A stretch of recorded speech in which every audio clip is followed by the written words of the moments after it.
Hello students, कैसे हो आप सब। सीए फाउंडेशन के रिवीजन लेक्चर के बाद बहुत से बच्चों की डिमांड आई कि सर सीए फाउंडेशन वालों पे भी कृपा कीजिए, उनके लिए भी लॉ के, ऑडिट के, एसएम के लेक्चर रिकॉर्ड कीजिए। तो लीजिए, आपकी रिक्वेस्ट मानते हुए मैं अब सीए इंटर के लेक्चर्स आपके सामने fast track revision classes record कर रहा हूं और आपको दे रहा हूं। तो हम सबसे पहले CA inter corporate law paper number 2, ये सब आपको पता ही है, ऑब्वियस सी बात, आप रिवीजन कर रहे हो तो बेटा इतना तो आपको पता ही होगा कि हमारा पेपर नंबर 2 है। फास्ट ट्रैक रिवीजन क्लासेस रहेगी। My name is CA Gaurav Bansal, 16 year से मैं पढ़ा रहा हूं। चैप्टर नंबर 1 से स्टार्ट नहीं करूंगा। चैप्टर नंबर 1 में डेफिनेशंस का ही पोर्शन है और ऑलमोस्ट डेफिनेशन जो है मैं चैप्टर वाइज आपको क्लियर करवाता जाऊंगा। स्टिल अगर कोई डेफिनेशन ऐसी रह जाएगी जो मुझे लगता है कि एग्जाम पॉइंट ऑफ व्यू से इंपॉर्टेंट है और किसी चैप्टर में पर्टिकुलरली वो कवर नहीं हो रही है, तो लास्ट में जब पूरा कॉर्पोरेट लॉ का सिलेबस खत्म हो जाएगा तो मैं आपको लास्ट में 4-5 डेफिनेशन भी करवा दूंगा। बट अपन स्टार्ट होते हैं चैप्टर की वेटेज वाइज, ठीक है ना। तो चैप्टर नंबर 2 से स्टार्ट करवा रहा हूं बेटा मैं आपको। चैप्टर नंबर 2 है अपना the incorporation of company, the incorporation of company and matter incidental thereto।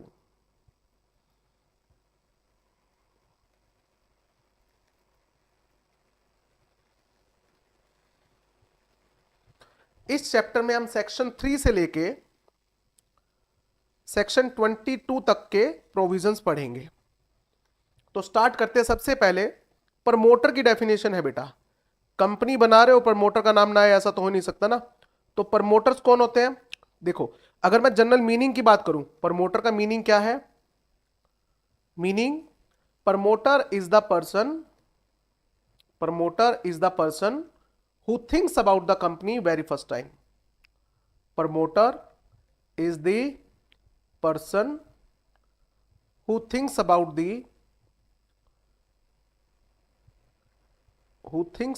the company very first time। जिसने कंपनी के बारे में सबसे पहले सोचा, वेरी फर्स्ट टाइम। और सिर्फ सोचने से तो कुछ नहीं होगा ना। And made efforts, to create it. और कंपनी को क्रिएट करने के लिए एफर्ट्स किए। And then set it going, on going. Okay, ये तो मीनिंग है। अगर मैं डेफिनेशन की बात करूं, सेक्शन 2 क्लोज 69 के अंदर प्रमोटर की डेफिनेशन क्या है? तो 3 तरह के पर्सन को प्रमोटर कहा गया है। नंबर 1, जिसका नाम कंपनी के प्रोस्पेक्टस में और एनुअल रिटर्न में एज प्रमोटर मेंशन हो। जब भी कंपनी प्रोस्पेक्टस इश्यू करती है, एनुअल रिटर्न फाइल करती है आरओसी के पास, तो उसमें प्रमोटर का नाम देना पड़ता है। तो any person named as promoter in this document, ठीक है। Second, who has ultimate control, over the affairs of the company. Ultimate control over the affairs of the company.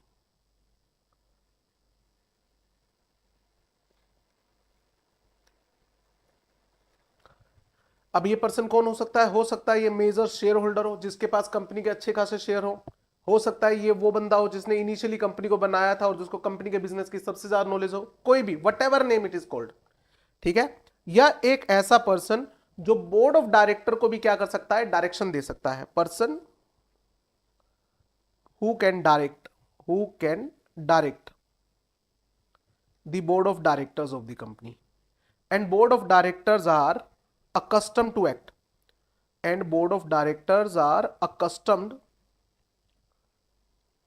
मतलब bound to act accordingly। और board of director in direction के according bound हो जाते हैं, मतलब जैसा इस पर्सन ने कहा है हमें वैसा ही करना पड़ेगा। तो ऐसे पर्सन को प्रमोटर कहा जाता है। ध्यान रखना, जो पर्सन सिर्फ प्रोफेशनल कैपेसिटी में एक्ट कर रहे हैं, person acting in professional capacity,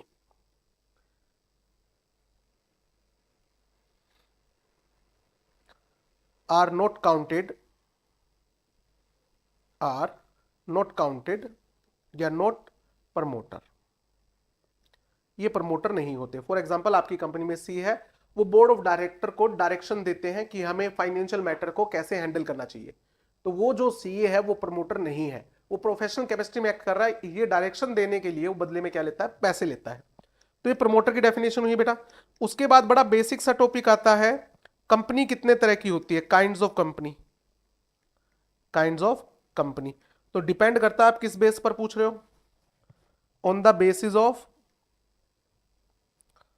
basis of liability अगर पूछ रहे हो तो कंपनी दो तरह की होती है, लिमिटेड एंड अनलिमिटेड।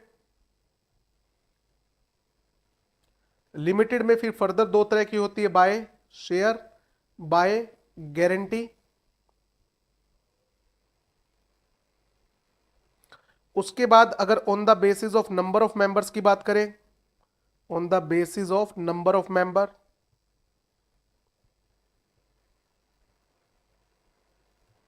अगर बात करें तो तीन तरह की होती है, OPC, private company, public company. उसके बाद on the basis of control अगर बात करें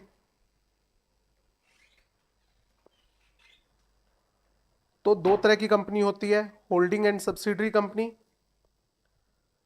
होल्डिंग एंड सब्सिडरी कंपनी, और दूसरा एसोसिएट कंपनी। उसके बाद on the basis of access to capital की बात करें कि किस कंपनी की कैपिटल कहां मिलेगी,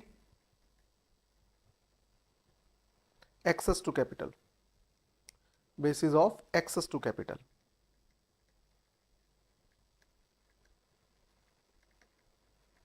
तो दो तरह की कंपनी होती है, listed company and unlisted company. इसके अलावा अदर बेसिस, अदर बेसिस में काफी सारी कंपनियां होती है, under section 8 company, PFI, small company, dormant company, etcetera, काफी सारी कंपनी होती है। ये सब हमने सीए फाउंडेशन में पढ़ा हुआ है बेटा, बिल्कुल। और कुछ कंपनीज यहां पर रिपीट हो रही है, और जो सबसे इंपॉर्टेंट है आपके एग्जाम पॉइंट ऑफ व्यू से सीए इंटर में, एक तो ओपीसी, इसके ऊपर फुल फ्लेजिड टॉपिक दे रखा है, दूसरा अंडर सेक्शन 8 कंपनी, ये फुल फ्लेजिड आपको दोबारा से रिट्रेट किया गया सीए इंटर में, और उस पर एग्जाम में क्वेश्चन आते हैं। ठीक है, तो हम स्टार्ट करते हैं इन्हीं टॉपिक से। सबसे पहला टॉपिक आता है आपका OPC, one person company, one person company. तो सबसे पहले समझिए बेटा, one person company private company ही होती है, it is a private company. But जैसा कि आप लोगों को पता है, प्राइवेट कंपनी में मिनिमम मेंबर कितने होते हैं, 2, और मैक्सिमम कितने होते हैं, 200। बट इसमें with minimum and maximum member एक ही होगा। मिनिमम एंड मैक्सिमम मेंबर कितने होंगे, ओनली 1। ठीक है, और इसमें मिनिमम डायरेक्टर कितने होते हैं, मिनिमम डायरेक्टर प्राइवेट कंपनी में बेटा 2 होते हैं, पब्लिक कंपनी में 3 होते हैं। यहां पर मिनिमम डायरेक्टर एक ही होगा। आप एक से ज्यादा रखना चाहते हो अपनी मर्जी है, मिनिमम डायरेक्टर एक होगा। ये जो ओपीसी होती है, इसकी कुछ खास बातें हैं जो एग्जाम पॉइंट ऑफ व्यू से बहुत इंपॉर्टेंट है। सबसे पहली बात, who can become member of OPC, OPC कौन बना सकता है या ओपीसी का मेंबर कौन बन सकता है, ये क्राइटेरिया दे रखा है बेटा। तो सबसे पहली बात, एक बंदा जो माइनर नहीं हो, जो माइनर नहीं हो मतलब क्या होना चाहिए, दैट इज मेजर होना चाहिए। क्या होना चाहिए, मेजर होना चाहिए बाय एज। नेचुरल पर्सन होना जरूरी है, ऑब्वियस सी बात है, नेचुरल पर्सन होना चाहिए। सिटीजन ऑफ इंडिया होना जरूरी है, सिटीजन ऑफ इंडिया ये होना जरूरी है। रेजिडेंट ऑफ इंडिया है या नहीं है, इस बात से कोई फर्क नहीं पड़ता, एटलीस्ट 120 डेज का स्टे होना चाहिए ड्यूरिंग लास्ट फाइनेंशियल ईयर।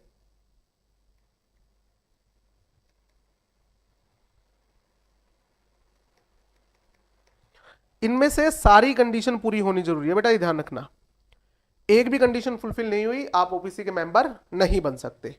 ठीक है, कंपनी इनकॉर्पोरेट करने के लिए जो ओपीसी का सब्सक्राइबर होगा वो आरओसी को एमओए देगा और एओए भी देगा। सब्सक्राइबर, सब्सक्राइबर का मतलब जो कंपनी बनाने के लिए एप्लीकेशन दे रहे हैं, जो सब्सक्राइब कर रहे हैं कि मेरे लिए कंपनी बना दीजिए। तो ये जो कंपनी का एमओए है, इसके अंदर एक एक्स्ट्रा क्लोज होता है, 7th क्लोज, और इस क्लोज का नाम होता है नॉमिनेशन क्लोज। ये जो नॉमिनेशन क्लोज है ये प्राइवेट या पब्लिक कंपनी में नहीं होता। इस नॉमिनेशन क्लोज में हमें एक नॉमिनी का नाम देना पड़ता है। नॉमिनेशन क्लोज में किसका नाम देना पड़ता है? नॉमिनी का नाम।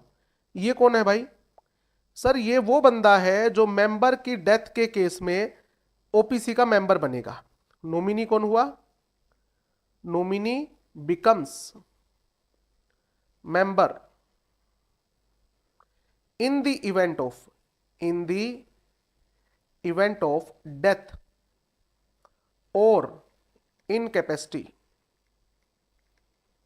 of member। ठीक है, ये नाम देना कंपलसरी होता है। जिसको आप नॉमिनी बना रहे हो उसका क्या लगेगा? कंसेंट लेटर भी लगेगा। नाम और उसका कंसेंट लेटर भी लगेगा। ये दोनों डॉक्यूमेंट आपको किसके पास फाइल करने पड़ेंगे? सारे डॉक्यूमेंट किसके पास फाइल करने पड़ते हैं? आरओसी के पास। कि कल को अगर मैं मर गया तो मेरी जगह पर मेरी ओपीसी को ये पर्सन संभालेगा। इसे नॉमिनी कहते हैं बेटा। ओके, नॉमिनी कौन हो सकता है? नॉमिनी के लिए भी सेम क्राइटेरिया है बेटा। अब आप ये खुद सोच के देखो, सेम क्राइटेरिया क्यों दिया गया है?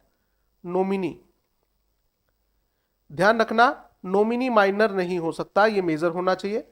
नॉमिनी नेचुरल पर्सन होना जरूरी है, सिटीजन ऑफ इंडिया होना जरूरी है, रेजिडेंट ऑफ इंडिया है नहीं है इस बात से कोई फर्क नहीं पड़ता, कम से कम 120 डेज का स्टे होना चाहिए। सारी कंडीशन वही जो मेंबर की है। रीजन क्या है? क्योंकि मेंबर ही तो बनने वाला है, तो इसकी जो क्राइटेरिया है वो मेंबर से डिफरेंट कैसे हो सकती है?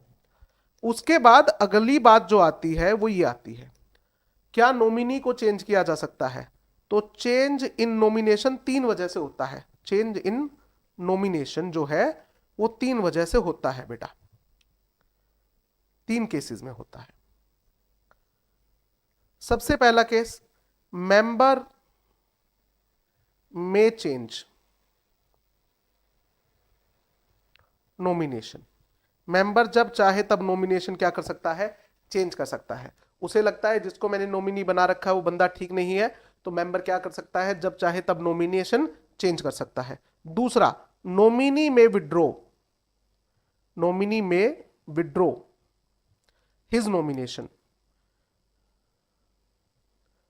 नॉमिनी वे विड्रॉ हिज नॉमिनेशन, नॉमिनेशन भी विड्रॉ किया जा सकता है। और तीसरा केस क्या बनता है? डेथ, मेंबर मर गया या इनकैपेबल हो गया है, कैपेसिटी ऑफ मेंबर, तो बेटा जो नॉमिनी है वो मेंबर बन जाएगा। और जो नॉमिनी मेंबर बन गया अब उसे नए नॉमिनी को अपॉइंट करना पड़ेगा। ठीक है, तो ये 3 केस बनते हैं जिसको हम चेंज इन नॉमिनेशन बोलते हैं। इन 3 केसेस में हमें क्या करना है? मेंबर को अगर नॉमिनेशन चेंज करना है तो मेंबर को सिर्फ किसको इन्फॉर्म करना है? ओपीसी को इन्फॉर्म करना है। आपको क्या करना है? इंटीमेट या इंटीमेशन टू ओपीसी। सेम ऐसे ही नॉमिनी अगर विड्रॉवल कर रहा है अपनी कि मैं आपकी ओपीसी का नॉमिनेशन नहीं, नॉमिनी नहीं रहना चाहता, तो ये भी किसको इन्फॉर्म करेंगे? ओपीसी को। क्लियर है? अब यहां पर थर्ड केस में new nominee to be appointed, new nominee to be appointed.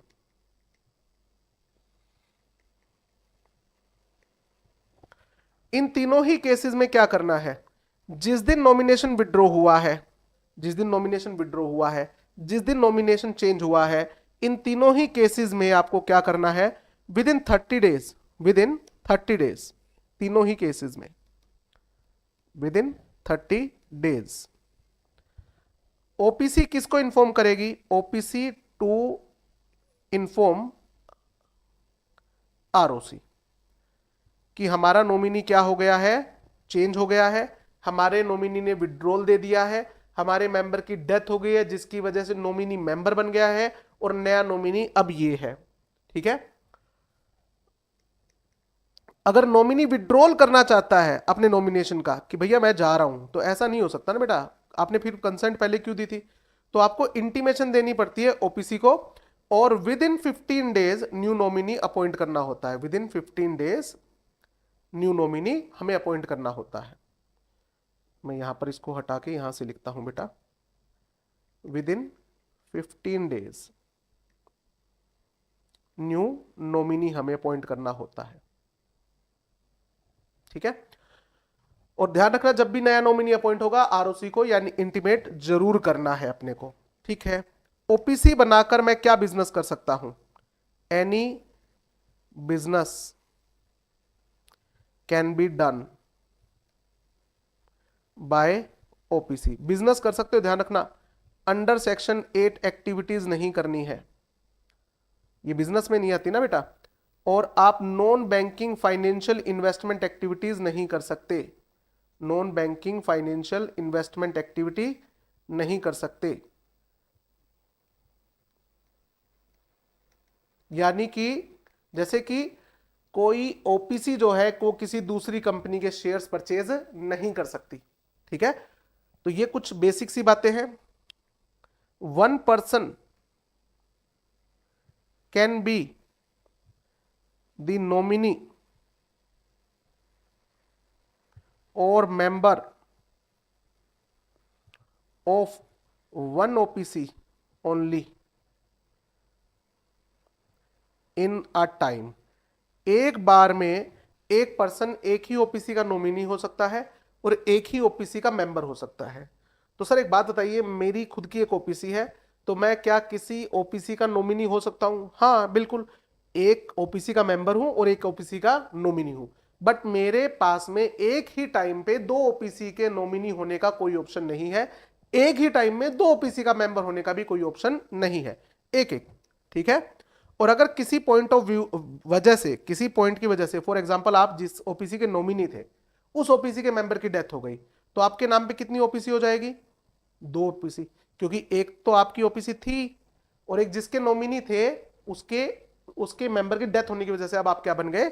Nominee member बन गए हो। In case of death of member, person becomes member of more than one OPC, then such person shall। अब बताओ, अगर आप किसी एक बार में दो ओपीसी के मेंबर बन गए, सर ऐसा कैसे पॉसिबल है? एक ओपीसी का तो मैं मेंबर था और जिस दूसरी ओपीसी का मैं नॉमिनी था उस ओपीसी के मेंबर की डेथ हो गई, तो अब बताओ एक टाइम में मैं दो ओपीसी का क्या बन गया? मेंबर बन गया। तो अब मुझे क्या करना है? आपके पास ऑप्शन है, मर्ज करो, मर्ज बोथ ओपीसी, दोनों ओपीसी को मर्ज कर लो और उसको एक बना लो। सेल आउट वन ओपीसी, एक ओपीसी को बेच दो। वाइंड अप, बंद कर दो एक ओपीसी को, वन ओपीसी। या कन्वर्ट कर लो ओपीसी को इनटू प्राइवेट और पब्लिक कंपनी। क्या ऐसा पॉसिबल है? हाँ, कन्वर्जन करना पॉसिबल है। बट सर हमने कुछ सुना था कि ओपीसी को कन्वर्ट करने के लिए 2 साल की वेट करनी पड़ती है, या कुछ पेड अप कैपिटल या टर्नओवर की कोई रिक्वायरमेंट है। बेटा बहुत साल पुरानी बात कर रहे हो। Nowadays an OPC can be converted into private और पब्लिक कंपनी। आप प्राइवेट या पब्लिक कंपनी में जब चाहे तब कन्वर्ट हो सकते हो without any wait up to 2 financial year. पहले 2 फाइनेंशियल ईयर, 2 साल तक की वेट करनी पड़ती थी, अब ऐसा कुछ भी नहीं है। और ना कोई मैंडेटरी रिक्वायरमेंट है कि आपको कन्वर्जन करना ही करना पड़ेगा ओपीसी का पब्लिक कंपनी में या प्राइवेट कंपनी में। ओपीसी बनाकर क्या फायदा है? Relaxation available to OPC OPC को क्या क्या रिलैक्सेशंस अवेलेबल होती है? नंबर 1, ओपीसी को कैश फ्लो स्टेटमेंट नहीं बनानी होती। फाइनेंशियल स्टेटमेंट की डेफिनेशन आप लोगों ने पढ़ी है ना, balance sheet, P&L, notes to account. Cash flow statement, cash flow statement दो केसेस में नहीं बनती, ओपीसी के केस में नहीं बनती और स्मॉल कंपनी के केस में नहीं बनती है। ओपीसी को एनुअल रिटर्न जो फाइल करनी होती है सेक्शन 92 में, वो एब्रिज फॉर्म में फाइल करनी होती है। एब्रिज्ड फॉर्म, एमजीटी पढ़ा है ना, एब्रिज्ड फॉर्म, एमजीटी 7A, ठीक है। और इस पे सिर्फ डायरेक्टर के साइन हो जाए तो चलेगा, डायरेक्टर के साइन हो जाए चलेगा, इस पे कंपनी सेक्रेटरी के साइन होना जरूरी नहीं होता। सेम ऐसे ही फाइनेंशियल स्टेटमेंट जो है उसको साइन कौन करेगा? साइन बाय 1 डायरेक्टर, क्योंकि ओपीसी में एक डायरेक्टर का होना कंपलसरी है। तो अगर मान लीजिए मैं यहां पर 2 डायरेक्टर लिख दूं कि फाइनेंशियल स्टेटमेंट पे मिनिमम 2 डायरेक्टर के साइन होने चाहिए, तो ओपीसी में डायरेक्टर ही एक है तो 2 कैसे साइन करेगा? तो इसलिए यहाँ पर रिलैक्सेशन दे रखी है कि आप एक डायरेक्टर से ही साइन करवा लेना, आपकी बात बन जाएगी। एजीएम के और ईजीएम के जो सेक्शन 96 है और सेक्शन 100 से लेके सेक्शन 111 तक के सेक्शन है, ये आपको कंप्लाई नहीं करने होते। ये सारे सेक्शंस क्या है, इनके बारे में हम डिटेल में जानेंगे आगे चैप्टर में, ठीक है। वैसे देखो रिवीजन लेक्चर लगा रहे हो तो आपने ये सब तो पढ़ ही लिया होगा, बट फिर भी मैंने लिखवा दिया। तो ओपीसी के बारे में ये सब कुछ, और ओपीसी में पार्टनरशिप फर्म भी पार्टनर बन सकती है। Partnership firm can become, sorry ये रहने देते हैं, नहीं ये नहीं आएगा, ये रहने देते हैं, ये कुछ बेसिक सी चीज है, ठीक है। उसके बाद हम आते हैं अगला section, section 3A। Section 3A practical question के लिए ठीक है। सेक्शन 3A क्या कहता है? If at any point of time, at any point of time number of members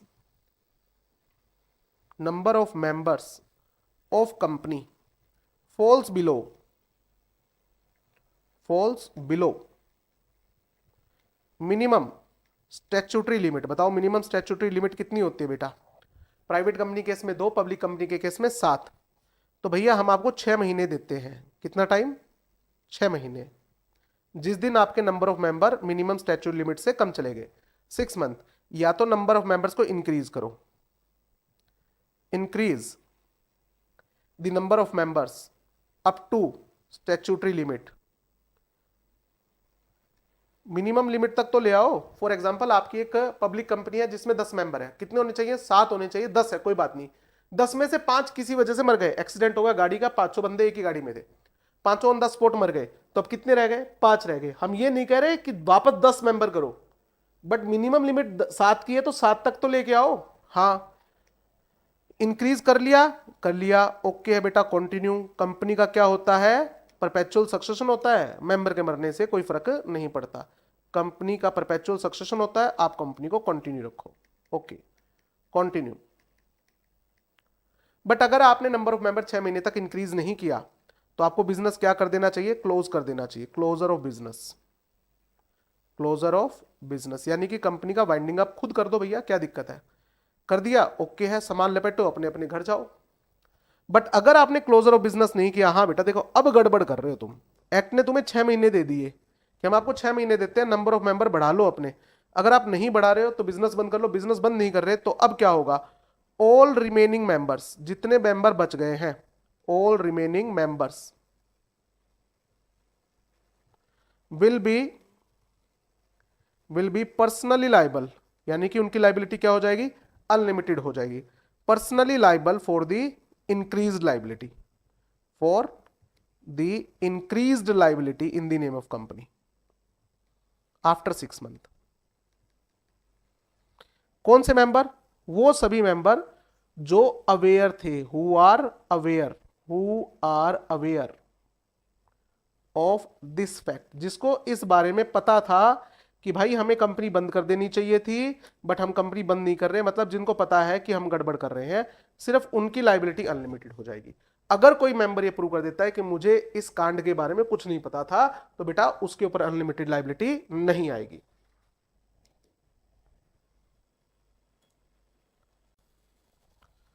अब हम बढ़ते हैं अगले पॉइंट पर कि कंपनी का इनकॉर्पोरेशन कैसे होता है।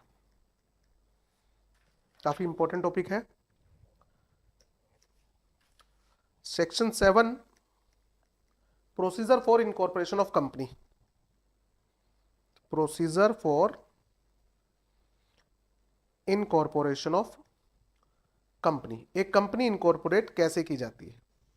तो सबसे पहले तो देखो बेटा रन करना पड़ेगा। अब रन के बारे में डिटेल में इसी चैप्टर में मैं सेक्शन 13 में समझाऊंगा आपको नेम क्लोज के साथ में। सबसे पहले रन करना पड़ेगा। रन का मतलब है रिजर्व यूनिक नेम। जिस नाम से कंपनी बनाना चाहते हो पहले देखो वो नाम अवेलेबल है या नहीं है, क्योंकि अगर वो नाम ही अवेलेबल नहीं है तो आगे प्रोसेस स्टार्ट ही नहीं हो सकती। Reserve unique name, run MC की साइट पे जाके होगा। उसके बाद आपको फाइल करने पड़ेंगे कुछ डॉक्यूमेंट। फाइल कौन कौन से डॉक्यूमेंट? सबसे पहला MOA and AOA, memorandum of association of company and article of association of company. और इसके ऊपर किसके साइन होने चाहिए? Signed by subscribers. Signed by subscriber. बताओ मिनिमम कितने सब्सक्राइबर होने चाहिए? Minimum 1 to 7। 1 किस केस में? अगर आपको ओपीसी बनानी है, प्राइवेट कंपनी बनानी है तो 2 सब्सक्राइब होने चाहिए। पब्लिक कंपनी बनानी है तो मिनिमम 7 सब्सक्राइबर होने चाहिए। ओके, सब्सक्राइबर के सिर्फ साइन नहीं होने चाहिए, इनका नाम और एड्रेस भी होना चाहिए along with occupation if any, name, address etcetera. Plus में विटनेस, प्लस में विटनेस जो इनके नाम और साइन को सर्टिफाई करेगा या विटनेस करेगा। ओके, साथ में आपको क्या देनी पड़ेगी? डिक्लेरेशन। साथ में क्या देनी पड़ेगी आपको? डिक्लेरेशन। डिक्लेरेशन 2 तरह की जाती है। सबसे पहले डिक्लेरेशन जाएगी बाय सीए, सीएस, सीएमए या advocate in practice. Advocate in practice जिसको अपॉइंट किया गया है कंपनी इनकॉर्पोरेशन के लिए, ठीक है। एंड और साथ में कौन साइन करेगा? Directors and first director. First directors कौन होंगे? जो कंपनी बनते ही इसके डायरेक्टर बन जाएंगे। फर्स्ट डायरेक्टर क्या लिखेंगे? ये क्या डिक्लेरेशन देंगे? About the compliance of. इनको डिक्लेरेशन देनी पड़ेगी कि हमने कंप्लाई कर दिया है ऑफ प्रोविजंस एंड रेगुलेशंस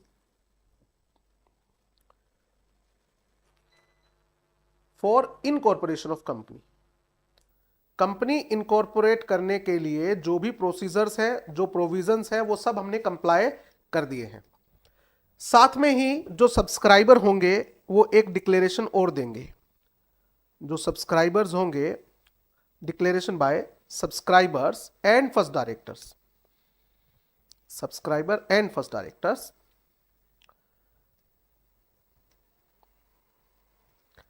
कि हम कभी भी कन्विक्टेड नहीं रहे हैं। डायरेक्टर्स कि हम कभी भी कन्विक्टेड नहीं रहे हैं, not convicted for any offence, for any offence of incorporation of company, management of company, fraud, breach of duty etcetera. और अगर ऐसा कभी हुआ भी था तो यह बात 5 साल से ज्यादा हो चुकी है, during last 5 years. Last 5 year से हम कभी भी कन्विक्टेड नहीं रहे हैं कंपनी इनकॉर्पोरेशन में, कंपनी मैनेजमेंट में, फ्रॉड में, मिस रिप्रेजेंटेशन में एटसेट्रा। और अगर ऐसा कभी हुआ भी था तो उस बात को 5 साल से ज्यादा बात हो चुकी है। इन सिंपल वर्ड, अगर आपने कभी ये कन्विक्शन किए हैं तो आप 5 साल तक कंपनी बनाने के लिए डिस्क्वालिफाइड हो जाते हो। ओके, उसके बाद आपको एक टेम्परेरी एड्रेस देना पड़ता है। Temporary address for correspondence. Correspondence बोले तो कम्युनिकेशन, कि जब तक कंपनी नहीं बन जाती और कंपनी का खुद का रजिस्टर्ड ऑफिस एस्टेब्लिश नहीं हो जाता तब तक किस एड्रेस पर कम्युनिकेशन करना है? फॉर कम्युनिकेशन या correspondence. For communication until registered office is established. Normally ये सीए के ऑफिस का एड्रेस होता है, रजिस्टर्ड ऑफिस इज एस्टेब्लिश्ड। और रजिस्टर्ड ऑफिस कब एस्टेब्लिश होगा? जब कंपनी इनकॉर्पोरेट हो जाएगी और कंपनी इनकॉर्पोरेशन के 30 डेज के अंदर अंदर हमें ऑफिस एस्टेब्लिश करना होता है। उसके बाद में हमें पर्टिकुलर्स देने पड़ते हैं, particulars of first director. Particulars बोले तो detail, particulars of first directors, directors का नाम, उनका एड्रेस, ऑक्यूपेशन, डिन एटसेट्रा। डिन बोले तो director identification number, along with consent letter कि हाँ हम कंपनी के डायरेक्टर की तरह एक्ट करने के लिए रेडी है। अगर ये कंपनी इनकॉर्पोरेट हो जाती है तो हम डायरेक्टर की पोजीशन एक्सेप्ट करने के लिए तैयार है, तो कंसेंट लेटर भी इनका लगेगा। ये सारे डॉक्यूमेंट जो होते हैं वो आपको ऑनलाइन फाइल करने होते हैं। ऑनलाइन फाइलिंग होगी एमसीए की साइट पर और ऑनलाइन ही फीस लगेगी, plus online payment of fees.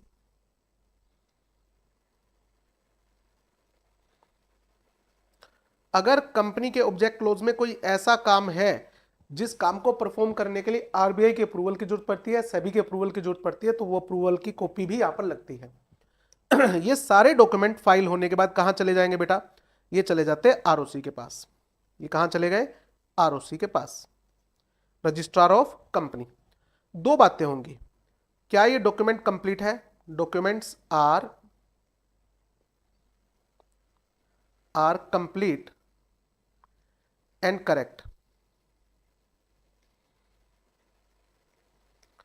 तो डॉक्यूमेंट कंप्लीट एंड करेक्ट है तो आरओसी आपको क्या इश्यू करेगा? Issue certificate of incorporation. Certificate of incorporation में कंपनी का नाम लिखा होगा, नेम ऑफ कंपनी की कांग्रेचुलेशन आपकी कंपनी इनकॉर्पोरेट की जा रही है इस नाम से। डेट ऑफ इनकॉर्पोरेशन लिखी होती है, डेट ऑफ इनकॉर्पोरेशन। इस पे आरओसी की स्टैंप लगी होती है, आरओसी के साइन भी होते हैं। साथ में कॉर्पोरेट आइडेंटिटी नंबर यहां पर मेंशन्ड होता है। ये ध्यान रखना, ये कॉर्पोरेट आइडेंटिटी नंबर 21 डिजिट का अल्फा न्यूमेरिक नंबर होता है। 21 डिजिट का अल्फा न्यूमेरिक नंबर होता है।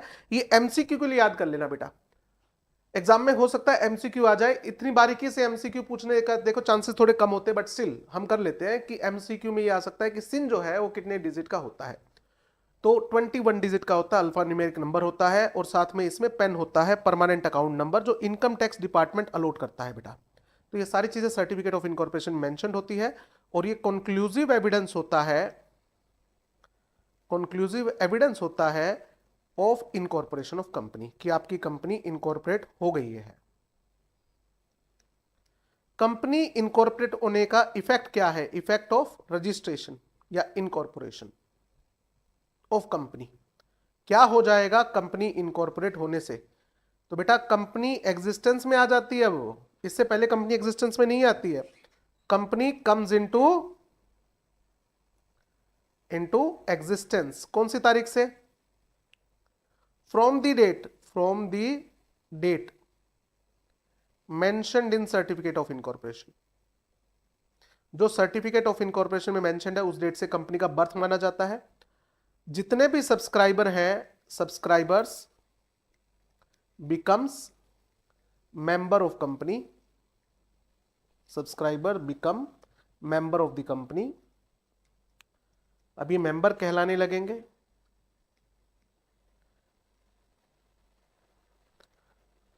और आज के बाद कंपनी जो है, company can do contracts in own name, खुद के नाम से कंपनी कॉन्ट्रैक्ट कर सकती है, खुद के नाम से प्रॉपर्टी ओन कर सकती है, खुद के नाम से लोन ले सकती है, एटसेट्रा। ये सारी जो आपने फाउंडेशन में कंपनी की कैरेक्टरिस्टिक्स पढ़ी है ना, वो सारी की सारी कैरेक्टरिस्टिक्स कंपनी के इनकॉर्पोरेशन के बाद ही आती है बेटा। ओके, अब समझिए आरओसी को लगता है डॉक्यूमेंट कंप्लीट नहीं है या करेक्ट नहीं है, तो देखो दो बातें, क्या ये फ्रॉड का केस है?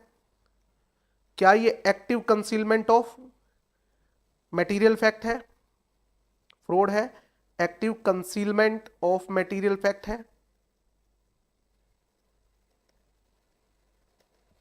हाँ, मतलब ये गड़बड़ जो है जानबूझ के की गई है, तो बेटा रिजेक्ट हो जाएगी आपकी application, rejection of application of incorporation,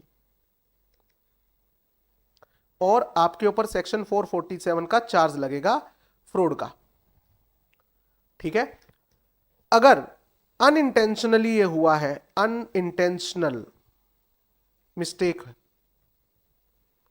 यानी कि गलती जानबूझ के नहीं की गई, तो कोई बात नहीं, आरओसी आपको रीजन बताएगा कि हम आपका फॉर्म रिजेक्ट क्यों कर रहे हैं, and ask for resubmission, reject application, permanent rejection नहीं होगा, and ask for resubmission, ask for resubmission. तो नॉर्मली 15 दिन मिलते हैं कि आप ये गलती ठीक करो और ये फॉर्म दोबारा सबमिट करो, ठीक है, ये होता है। बट अगर फ्रॉड का पता कंपनी इनकॉर्पोरेट होने के बाद पता चले तो, इफ फॉल्स इंफॉर्मेशन या concealment of material fact, concealment of material fact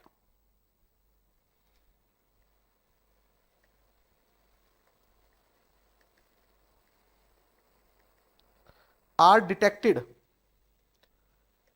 after the incorporation of company. अब क्या करें, अब तो एप्लीकेशन तो अप्रूव हो चुकी, after the incorporation of company, तो बेटा अब ये मैटर खिसक के किसके पास चला गया, एनसीएलटी के पास। एनसीएलटी बोले तो national company law tribunal, court basically. तो ये मैटर कहां चला गया, एनसीएलटी के पास।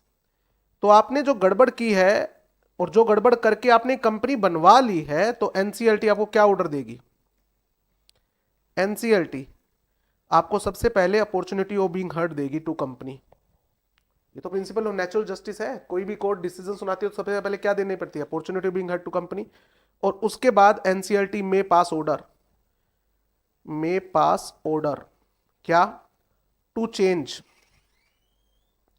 To change. अगर देखो एमओए में गड़बड़ है, एओए में गड़बड़ है, डायरेक्टर्स में गड़बड़ है, तो उसमें क्या किया जाए, चेंज किया जाए। जब तक ये चेंज नहीं किया जाएगा तब तक नाम स्ट्राइक ऑफ कर दिया जाएगा। नाम चेंज कर दो, सॉरी, एमओए में कोई गड़बड़ है, एओए में कोई गड़बड़ है, वो चेंज करो, उसके बाद हम आपके नाम को रिस्टोर कर देंगे। इसे हम क्या बोलते हैं, strike off the name of company, जब तक ये ऑर्डर आप फुलफिल नहीं कर देते। अगर आपने फिर भी कोई भी एक्टिविटी करने की कोशिश की तो अनलिमिटेड लाइबिलिटी हो जाएगी, किसकी, मेंबर्स की, अनलिमिटेड लाइबिलिटीज ऑफ मेंबर्स।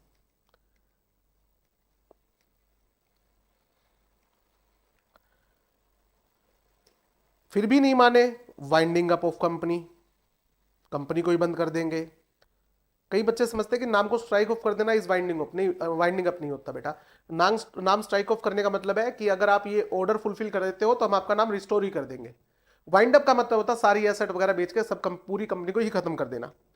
कोई भी ऐसा ऑर्डर जो एनसीएलटी को सही लगे, जैसे सेक्शन 447 एटसेट्रा, इस तरह के ऑर्डर जो है वो एनसीएलटी पास कर सकती है अगर आपने फ्रॉडुलेंटली कंपनी इनकॉर्पोरेट करने की कोशिश की तो, ठीक है।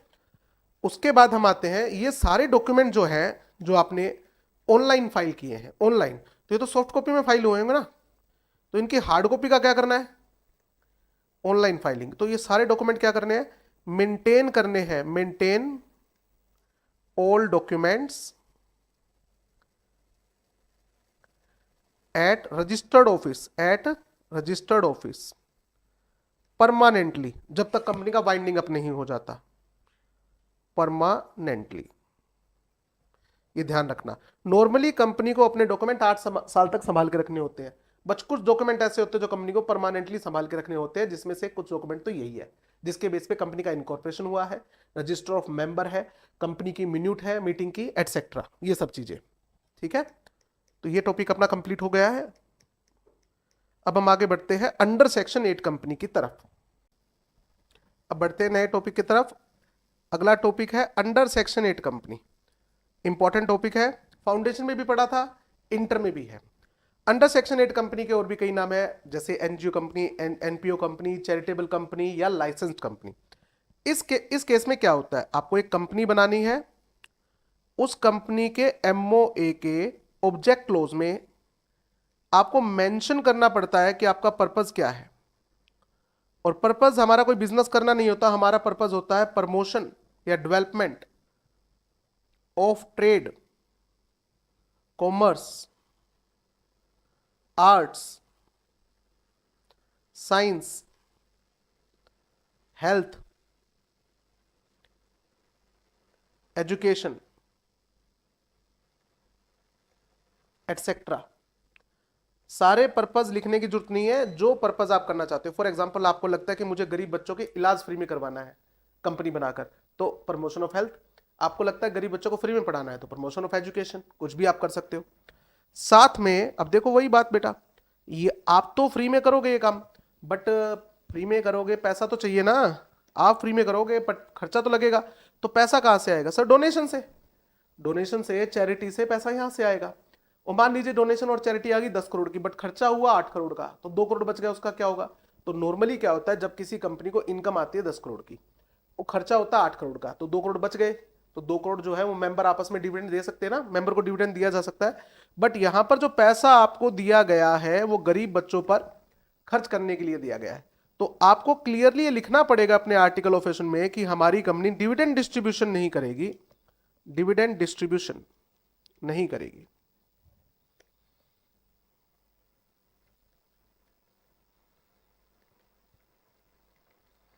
हमारी कंपनी डिविडेंड डिस्ट्रीब्यूशन नहीं करेगी, ये आर्टिकल ऑफ में लिखना पड़ेगा। तो भैया जो 2 करोड़ बच गए उसका क्या करेंगे? सरप्लस। तो बेटा गरीब बंदे खत्म थोड़ी हो जाएंगे, अगले साल और गरीब आएंगे। तो आपको ये सरप्लस कहां यूज करना पड़ेगा? अपने ऑब्जेक्ट्स के लिए, to be utilised for objective only.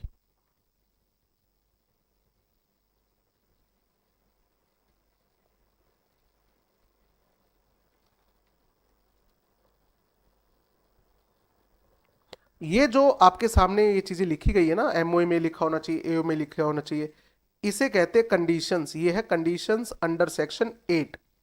ये सारी कंडीशन फुलफिल करने के बाद आपको अप्लाई करना पड़ेगा, apply to central government for licence. हालांकि फिलहाल सेंट्रल गवर्नमेंट ने पावर किसको डेलीगेट कर रखी है? सेंट्रल गवर्नमेंट ने फिलहाल ये पावर आरओसी को डेलीगेट कर रखी है। तो अगर मुझे अंडर सेक्शन 8 कंपनी बनानी है तो उसके लिए लाइसेंस के लिए मुझे रीजन आरओसी को अप्लाई करना होता है, सेंट्रल गवर्नमेंट को अप्लाई करने की जरूरत नहीं है।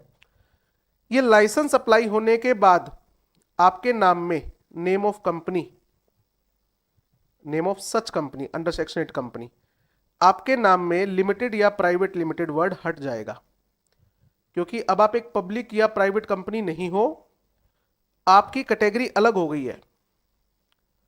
ठीक है, आप एक अंडर सेक्शन 8 कंपनी हो, आपकी कैटेगरी अलग हो गई है। ठीक है, उसके बाद आपको इन कॉर्पोरेशन के टाइम पे कुछ एडिशनल डॉक्यूमेंट भी देने पड़ते हैं।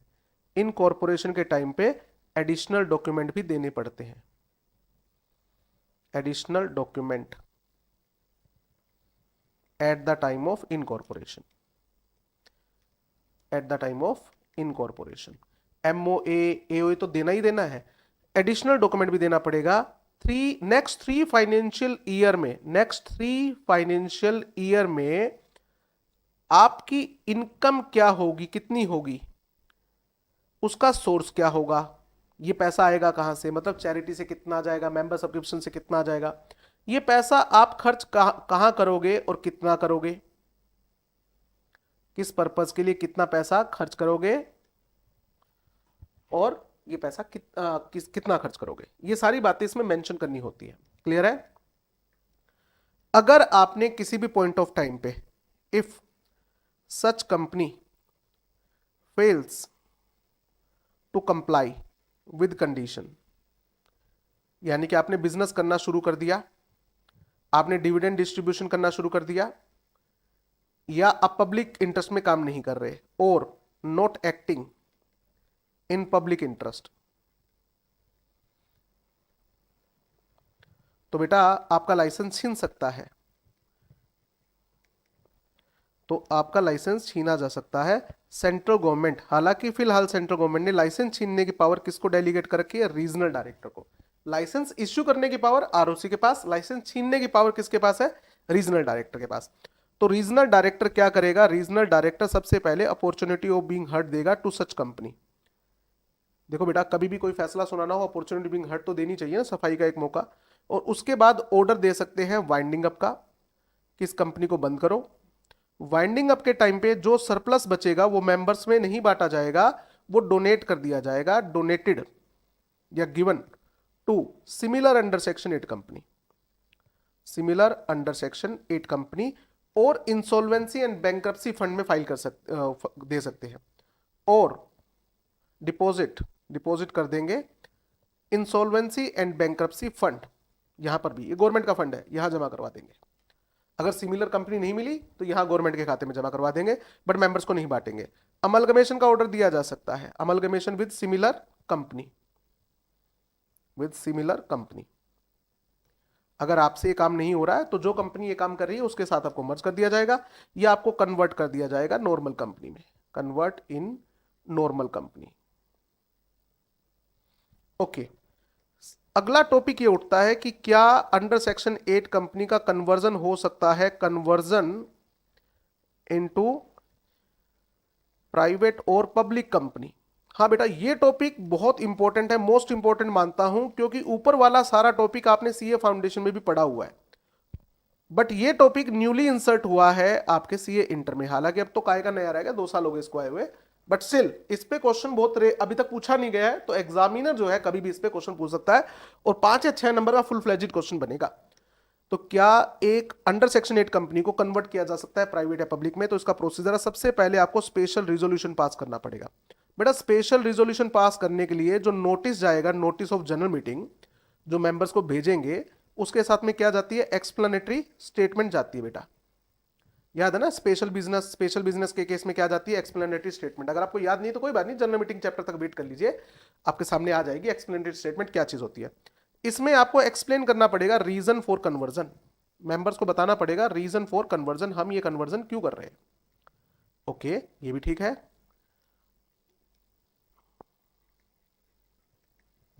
ये आपको मेंशन करना पड़ेगा। उसके बाद आपको एप्लीकेशन फाइल करनी पड़ेगी, application to regional director, application to regional director कि हम कन्वर्जन करना चाहते हैं। साथ में आपको पब्लिक नोटिस देना पड़ेगा, अखबार में छापना पड़ेगा विद इन अ वीक, जिस दिन आपने एप्लीकेशन दी है उसके 1 हफ्ते के अंदर अंदर अखबार में आपको छापना पड़ेगा कि हम जो है वो कन्वर्जन कर रहे हैं, और किसी भी पर्सन को अगर कोई ऑब्जेक्शन है तो वो ऑब्जेक्शन कर सकता है। साथ में आपको नोटिस देना पड़ेगा, नोटिस यानी कि intimation to chief commissioner of income tax officer and charity commissioner etcetera, इनको भी नोटिस देना पड़ेगा कि हमारी जो अंडर सेक्शन 8 कंपनी है हम उसको प्राइवेट या पब्लिक में कन्वर्ट कर रहे हैं। अगर आपको कोई ऑब्जेक्शन है तो आप रीजनल डायरेक्टर को विद इन 60 डेज अपनी ऑब्जेक्शन फाइल कर सकते हो। With in 60 days make representation, आपका क्या कहना है इस कन्वर्जन के बारे में, ये होना चाहिए या नहीं होना चाहिए। हालांकि मान लीजिए अगर चैरिटी कमिश्नर या इनकम टैक्स ऑफिसर ऑब्जेक्ट करते हैं कि कन्वर्जन नहीं होना चाहिए, तो पहली अपॉर्चुनिटी बीइंग हर्ड किसके पास जाती है? कंपनी के पास में, ठीक है, बाद में इनके पास आती है। आपकी सारी जो फाइनेंशियल स्टेटमेंट है एंड एनुअल रिटर्न जो है वो फाइल्ड होनी चाहिए, एनुअल रिटर्न पेंडिंग नहीं होनी चाहिए, फाइल्ड होनी चाहिए, फाइल्ड। और मान लीजिए अभी एजीएम हुई नहीं है तो फिर सीए से आपको लेटेस्ट आपको क्या करवाना पड़ता है? फाइनेंशियल स्टेटमेंट को अटेस्ट करवा के फिर अपलोड करना पड़ता है, और ये 3 महीने से ज्यादा पुरानी नहीं होनी चाहिए अटेस्टेशन रिपोर्ट, ठीक है। उसके बाद आता है रीजनल डायरेक्टर क्या करेगा? सारे डॉक्यूमेंट चेक करने के बाद या तो आपको अप्रूवल दे देगा, अप्रूव्स द कन्वर्जन,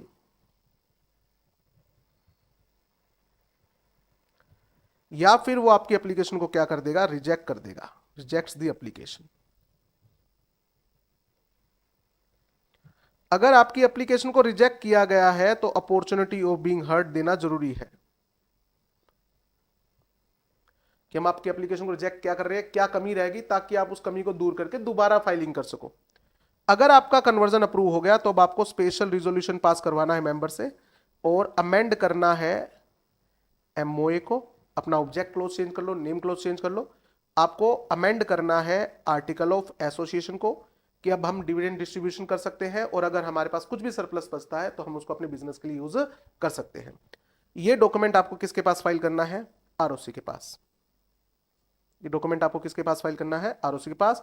और आरओसी आपको क्या इश्यू कर देगा? फ्रेश सर्टिफिकेट ऑफ इनकॉर्पोरेशन, और ये इस चीज का कंक्लूसिव एविडेंस है कि आपकी अंडर सेक्शन 8 कंपनी प्राइवेट या पब्लिक कंपनी में कन्वर्ट हो चुकी है। ये मोस्ट इंपॉर्टेंट टॉपिक है इस बार के लिए। मुझे लगता है 5 या 6 नंबर के अंदर एग्जामिनर इस बार इसमें से क्वेश्चन पूछ सकता है। अब हम आगे बढ़ते हैं कंपनी के नए टॉपिक एमओए और एओए के बारे में। ठीक है, अब हम आगे बढ़ते हैं एमओए और एओए के क्लोजेस के बारे में, जो कि इंपॉर्टेंट टॉपिक है। एमओए में बताओ कौन कौन से क्लोज होते हैं बेटा। तो सबसे पहला क्लोज जो आता है वो आता है नेम क्लोज। अब है ना, आपके स्टडी मैट में बिखरा हुआ है बेटा इन टॉपिक में। वो नेम क्लोज पहले एमओए के क्लोजेस के बारे में बताएंगे, फिर थोड़ा आगे जाके बताएंगे कि क्या इनको ऑल्टर किया जा सकता है, ऑल्टर करने का प्रोसीजर क्या है। मैं सारे टॉपिक आपको एक ही जगह पर करवा दूंगा ताकि आपको भटकना ना पड़े बेसिकली। तो नेम क्लोज में सबसे पहले बात तो नाम अगर आपको रिजर्व करवाना है तो क्या करना पड़ेगा, रन रिजर्व यूनिक नेम। यानी कि अगर आपको जिस नाम से कंपनी बनानी है वो नाम ही अवेलेबल नहीं है तो कंपनी बनेगी कैसे। तो रन एमसीए की साइट पर फैसिलिटी अवेलेबल होती है रिजर्व यूनिक नेम। गवर्नमेंट आपको नाम कब देगी, government in the opinion of central government, opinion of central government, name shall not be undesirable, name shall not be undesirable. किस नाम को अनडिजायरेबल बोला जाएगा, कब कहा जाएगा कि कंपनी का नाम अनडिजायरेबल है, इसको रिजर्व ना किया जाए। अगर आपका नाम आइडेंटिकल है, आइडेंटिकल मतलब सेम है या काफी हद तक मिलता जुलता है, too nearly resembles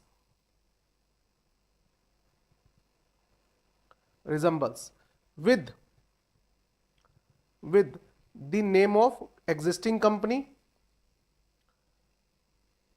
LLP and trademark. चाहे वो ट्रेडमार्क अप्लाइड हो चाहे वो रजिस्टर्ड हो, आपके नाम में कोई भी ऐसा वर्ड नहीं होना चाहिए जो शो करे कि आपको गवर्नमेंट की पेट्रोनेज अवेलेबल है, यानी कि आपका गवर्नमेंट के साथ लिंक है, अनटिल अनलेस वाकई में ऐसा हो। फॉर एग्जाम्पल आप एक गवर्नमेंट कंपनी हो तो आपके नाम में गवर्नमेंट वर्ड आ सकता है, नहीं तो आप गवर्नमेंट वर्ड यूज नहीं करोगे। आपका नाम जो है वो एम्बलम्स एंड नेम एक्ट में प्रोहिबिटेड नहीं होना चाहिए। एम्बलम्स एंड नेम एक्ट, वो आपने सुना ना, रॉयल, किंग, एम्परर एटसेट्रा, ये वर्ड नहीं होने चाहिए आपके नाम में। ठीक है, अगर आपका ये नाम, आपके नाम में रॉयल, किंग, एम्परर इस तरह के वर्ड्स हैं तो आपका नाम अनडिजायरेबल माना जाएगा और आपका नाम रिजर्व नहीं होगा। अगर नाम अवेलेबल है तो आपका नाम रिजर्व हो जाएगा 20 डेज के लिए, 40 डेज के लिए, 60 डेज के लिए, डिपेंड आप कितनी फीस पे कर रहे हो। 1000 रुपए फीस पे कर रहे हो तो 20 डेज के लिए रिजर्व हो जाएगा, प्लस 1000 रुपए और दोगे तो 40 डेज के लिए, प्लस 2000 रुपीज और दोगे तो 60 डेज के लिए आपका नाम रिजर्व हो जाएगा। तो नाम रिजर्व हो सकता है 20, 40, 60 डेज के लिए in case of new company. अगर आप न्यूली इनकॉर्पोरेटेड कंपनी हो, मतलब पहली बार आपका रजिस्ट्रेशन हो रहा है, तो नाम रिजर्व हो जाएगा 20, 40 और 60 डेज के लिए। अगर आप एक एग्जिस्टिंग कंपनी हो और आपको नाम चेंज करना है तो नाम रिजर्व होता है 60 डेज के लिए, 60 डेज के लिए इफ एग्जिस्टिंग कंपनी। तो ये ध्यान रखना, अगर आप एक नई कंपनी हो जिसका रजिस्ट्रेशन अभी होना है तो नाम रिजर्व होता है 20 डेज, 40 डेज, 60 डेज के लिए, डिपेंड आप कितनी फीस पे कर रहे हो। अगर आप एग्जिस्टिंग कंपनी और आपको नाम चेंज करना है तो जो नाम आपको नया चाहिए वो नाम रिजर्व होता है 60 डेज के लिए। इसका लॉजिक है वो थोड़ी देर में अभी समझ में आ जाएगा। उसके बाद में अगर आपका नाम, आपने झूठ बोलकर नाम इनकॉर्पोरेट रजिस्टर करवा लिया, रॉन्ग इंफॉर्मेशन देके नाम रिजर्व करवा लिया, रॉन्ग इंफॉर्मेशन दी आपने और रिजर्व करवा लिया है नाम आपने, रिजर्वेशन ऑफ नेम। तो बेटा अभी आपको एक टॉपिक करवाया था कि फॉल्स इंफॉर्मेशन देकर आपने कंपनी इनकॉर्पोरेट करने की कोशिश की तो क्या होगा। तो सबसे पहले यहां पर ऑर्डर आएगा, order of ROC to rectify the name, कि आप अपना नाम क्या करो, रेक्टिफाई करो, rectify the name within 3 months, within 3 months from the date of order. और अगर आपने नाम चेंज नहीं किया, अगर आपने नाम चेंज नहीं किया तो आपके वाइंडिंग अप का ऑर्डर भी आ सकता है, वाइंडिंग अप ऑफ कंपनी, ठीक है। और आपके ऊपर सेक्शन 447 ऑब्वियस सी बात है फ्रॉड करने का चार्ज भी लग सकता है। तो ये वही प्रोविजन है जो हम पिछले पेज पे पढ़ के आए थे। ओके, क्या नाम को चेंज किया जा सकता है? Alteration, alteration in name close.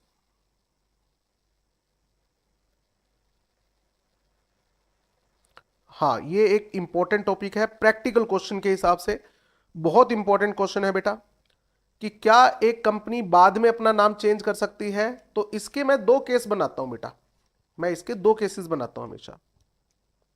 सबसे पहला केस बनता है कि मैं नाम चेंज क्यों कर रहा हूं? क्या मैं नाम अपनी मर्जी से चेंज कर रहा हूं, या मैं नाम चेंज कर रहा हूं गवर्नमेंट के ऑर्डर पर, गवर्नमेंट मतलब आरओसी के ऑर्डर पर। नेम चेंज यानी कि रेक्टिफिकेशन ऑफ नेम कर रहा हूं, रेक्टिफिकेशन ऑफ नेम। आपके नाम में गड़बड़ थी, on the order of central government. Central government आपको ऑर्डर दे रही है कि अपना नाम क्या कीजिए, चेंज कीजिए, ठीक है। हालांकि सेंट्रल गवर्नमेंट ने पावर फिलहाल किसको डेलीगेट कर रखी है? रीजनल डायरेक्टर को, ठीक है।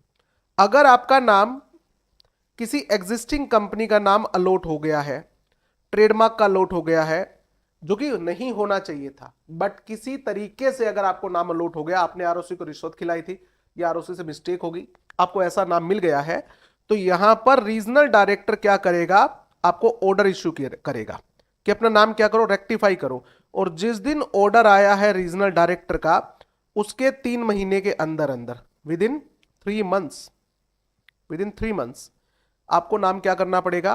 रेक्टिफाई करना पड़ेगा, चेंज करना पड़ेगा। रेक्टिफाई द नेम या चेंज द नेम। एक सेकेंड, ये क्यों प्रॉब्लम आ रही है? चलो कोई बात नहीं। रेक्टिफाई द नेम, आपको नाम क्या करना पड़ेगा?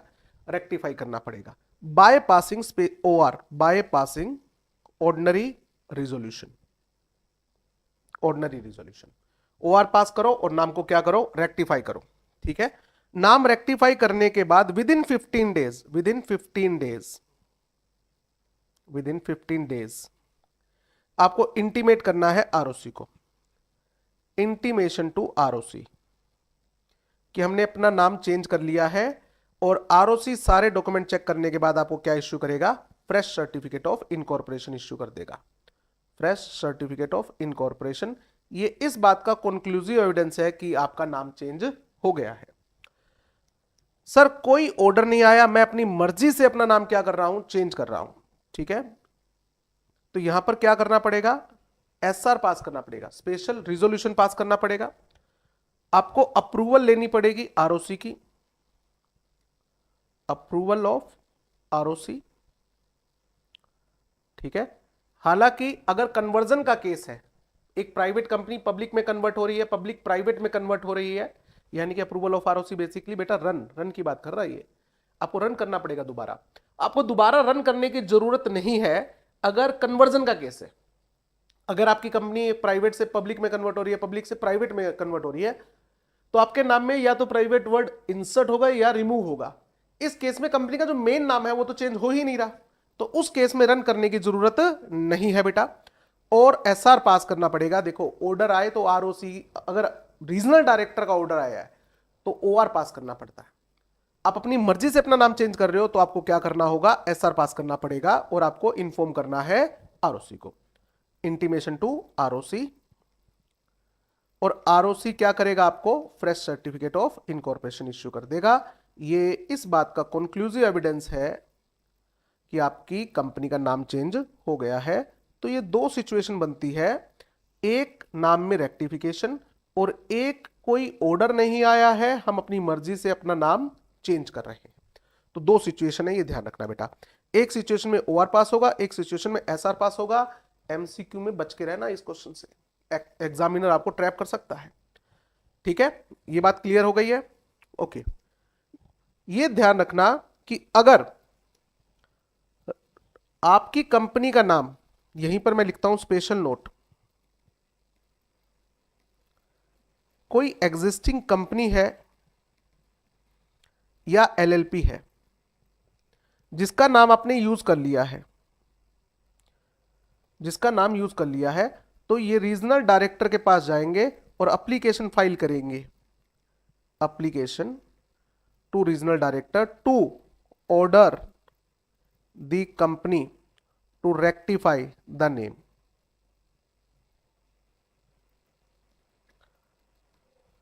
ठीक है, और रीजनल डायरेक्टर क्या करेगी, रीजनल डायरेक्टर क्या करेगा, order the company, order the company to change या रेक्टिफाई द नेम,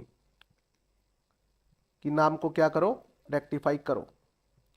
बट अगर यही केस ट्रेडमार्क ओनर का होता तो trademark owner can file such application, कौन सी application, application to rectify the name within 3 years, within 3 years from incorporation of company or change in name as the case may be। ये आपको application देनी है regional director को, और regional director order देगी company को to rectify the name.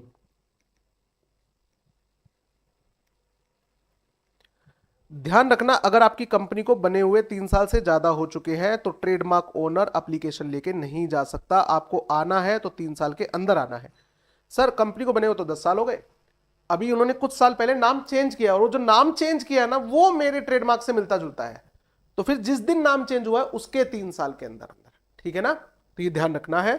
तो trademark owner को 3 साल में जाना है, जबकि इस तरह की कोई टाइम लिमिट कंपनी या एलएलपी के लिए नहीं है। क्यों नहीं है, इसके बारे में अगर आपको डिटेल में जानना है, इसका लॉजिक समझना है, तो आप या तो मुझसे डिटेल क्लास लीजिए या आप मुझे फोन पर भी कांटेक्ट करके ये पूछ सकते हैं।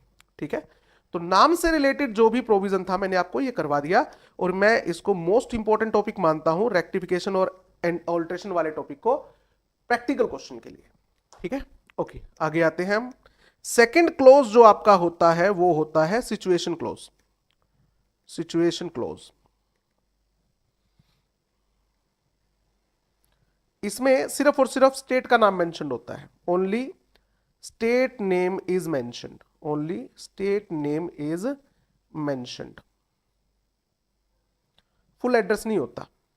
फुल एड्रेस कब देना होता है, फुल एड्रेस देना होता है within 30 days from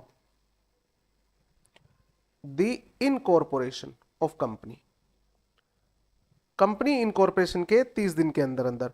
situation close में कभी भी फुल एड्रेस नहीं होता है, ये ध्यान रखना। सिचुएशन क्लोज में सिर्फ और सिर्फ स्टेट का नाम मेंशन होता है, ताकि ये पता लग जाए कि आप कौन से आरओसी की जुरिडिक्शन में आते हो। फुल एड्रेस अलग फॉर्म में जाता है बेटा। ओके, अब आता है सिचुएशन क्लोज के अंदर कि क्या मैं अपना ऑफिस चेंज कर सकता हूं। तो देखो, ऑल्ट्रेशन इन सिचुएशन क्लोज अलाउड है। इसका प्रोसीजर क्या रहेगा ये समझिए, कि क्या मैं अपना ऑफिस चेंज कर सकता हूं एक स्टेट से दूसरे स्टेट में, ऑल्ट्रेशन इन सिचुएशन क्लोज। तो इसका जवाब है हां। इसके लिए आपको क्या करना पड़ेगा, सबसे पहले आप एडवर्टीजमेंट डालिए अखबार में, एडवर्टीजमेंट इन न्यूज़पेपर।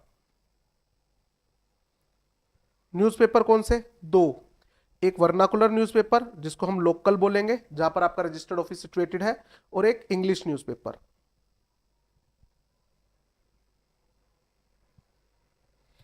ठीक है, इंग्लिश न्यूज़पेपर में कि आप अपना ऑफिस क्या कर रहे हो, चेंज कर रहे हो, क्यों चेंज कर रहे हो, ये लिखा होता है इसके अंदर। ठीक है, एडवर्टीजमेंट देने के with in 30 days, with in 30 days, जिस दिन आपने एडवर्टीजमेंट दी है उसके 30 दिन के अंदर अंदर आपको क्या करना है, आपको एप्लीकेशन फाइल करनी है सेंट्रल गवर्नमेंट को, एप्लीकेशन टू सेंट्रल गवर्नमेंट। ठीक है, हालांकि फिलहाल सेंट्रल गवर्नमेंट ने पावर रीजनल डायरेक्टर को डेलीगेट की हुई है, फिलहाल ये पावर रीजनल डायरेक्टर को डेलीगेट की हुई है। एप्लीकेशन देने के बाद रीजनल डायरेक्टर क्या करेगा? With in 60 days regional director आपकी एप्लीकेशन को या तो अप्रूव करेगा या रिजेक्ट करेगा। अप्रूव दी एप्लीकेशन, मैं ये मान के चल रहा हूं कि वो आपकी एप्लीकेशन को क्या कर देता है? अप्रूव कर देता है। ठीक है। इस एप्लीकेशन के साथ में स्पेशल रिजोल्यूशन की कॉपी भी जाएगी, बोर्ड रिजोल्यूशन की कॉपी भी जाएगी, कि बोर्ड ऑफ डायरेक्टर ने, पहले तो board of director he decide करेंगे ना हमने ऑफिस चेंज करना है, उसके बाद स्पेशल रिजोल्यूशन पास होगा तो इसकी कॉपी भी लगाई जाएगी। साथ में लगेगी इसके साथ अमेंडेड एमओए की कॉपी, अमेंडेड एमओए की कॉपी। ठीक है। साथ में जाएगी इसके list of data creditors, list of creditors and debenture holder, and debenture holder. ठीक है। ध्यान रखना, अप्रूवल देने से पहले रीजनल डायरेक्टर क्या देखेगा कि जो क्रेडिटर है और जो डिबेंचर है उन्होंने सबने कंसेंट दे दी है या नहीं दे दी है। अगर किसी क्रेडिटर ने कंसेंट नहीं दिया, डिबेंचर होल्डर ने कंसेंट नहीं दी है, तो वो आपकी एप्लीकेशन को अप्रूव नहीं करेगा। किसी वजह से क्रेडिटर को डर लग रहा है कि नहीं सर ये तो दूसरे स्टेट में जा रहा है, तो मैं अपना पैसा मांगने के लिए दूसरे स्टेट में थोड़ी आऊंगा, तो आप एक काम करो, इसको पे ऑफ कर दो। क्योंकि जब आप इसको पे ऑफ कर दोगे तो क्रेडिटर नहीं रहेगा, क्रेडिटर नहीं रहेगा तो इसकी ऑब्जेक्शन मैटर ही नहीं करेगी, कंसेंट या ऑब्जेक्शन मैटर नहीं करेगी। या आप इसको सिक्योरिटी प्रोवाइड कर दो, प्रोवाइड सिक्योरिटी, कि हम आपका पैसा खा के नहीं भागेंगे, आपका पैसा हम टाइम पे दे देंगे, नहीं तो आप अपनी ये एसेट बेच के पैसा रिकवर कर सकते हो। उसके बाद ही आपको अप्रूवल मिलेगी, और अप्रूवल के बाद ही आप क्या कर सकते हो? ट्रांसफर कर सकते हो। ठीक है ना। रीजनल डायरेक्टर आपके एप्लीकेशन को अप्रूव कर देगा। अप्रूवल के बाद आपको क्या करना है? अप्रूवल की कॉपी और एमओ की कॉपी आरओसी को भेजनी है। Copy to ROC within 30 days. 30 days, जिस दिन अप्रूवल आ गई है उसके 30 डेज के अंदर अंदर आपको कौन से आरओसी के पास? दोनों स्टेट के आरओसी के पास ये कॉपी भेजनी पड़ती है। पुराने आरओसी के पास कि हम जा रहे हैं बाय बाय, और नए आरओसी के पास कि हमारे हैं वेलकम करो हमारा। और जो नया आरओसी है वो आपको क्या इश्यू करेगा? Fresh certificate of incorporation. Fresh certificate of incorporation क्यों? क्योंकि जो 21 डिजिट का सिन होता है कॉर्पोरेट आइडेंटिटी नंबर, उसमें स्टेट कोड होता है बेटा। तो जब स्टेट चेंज हो जाएगा तो स्टेट कोड भी तो चेंज हो जाएगा ना बेटा, तो ध्यान रखना। तो ये पहला पॉइंट। इसके अलावा 4 केस ऐसे बनते हैं बेटा जिसमें ऑफिस तो चेंज हो रहा है, change in registered office of company, but not an alteration, ये ऑल्ट्रेशन नहीं है इन एमओए सिचुएशन क्लोज।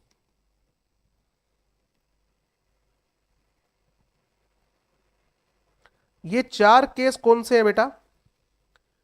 जिसमें स्टेट चेंज नहीं कर रहे हैं हम। स्टेट चेंज कर रहे हैं तो ही एमओए का सिचुएशन क्लोज चेंज होगा, क्योंकि सिचुएशन क्लोज में सिर्फ स्टेट का नाम मेंशन होता है। ठीक है ना, तभी तो ऑल्ट्रेशन हुई। ये कौन कौन से केसेस हैं? Number 1, change with in local limit. With in local limit, बेटा मैं ना हिसार में रहता हूं, तो हिसार में सपोज करो डाबड़ा चौक है, तो मैं अपना ऑफिस डाबड़ा चौक से चेंज करके जिंदल चौक पे ले जा रहा हूं, तो मैं तो हूं तो उसी सिटी के अंदर ना। तो इस केस के अंदर कोई एसआर पास करवाने की जरूरत नहीं होती, बोर्ड रिजोल्यूशन पास होता है और आपको जस्ट आरओसी को इंटीमेट करना होता है, इंटीमेशन टू आरओसी, कि हमने अपना ऑफिस इस जगह से यहां शिफ्ट कर लिया है, कोई बड़ी बात नहीं है बेटा। दूसरा आया है change outside the local limit, एक सिटी से दूसरी सिटी में जा रहा हूं, local limit, outside the local limit. तो बेटा इस केस में स्पेशल रिजोल्यूशन पास होता है और उसके बाद सिर्फ क्या करना है? आपको आरओसी को इंटीमेट करना है। तीसरा जो खतरनाक केस बनता है वो बनता है change with in जुडिक्शन of ROC. Change with in जुडिक्शन, जुडिक्शन मतलब पावर। ऐसा 2 ही जगह हो सकता है, क्योंकि इंडिया में 2 स्टेट ऐसे हैं जहां पर एक से ज्यादा आरओसी है, महाराष्ट्र में और तमिलनाडु में।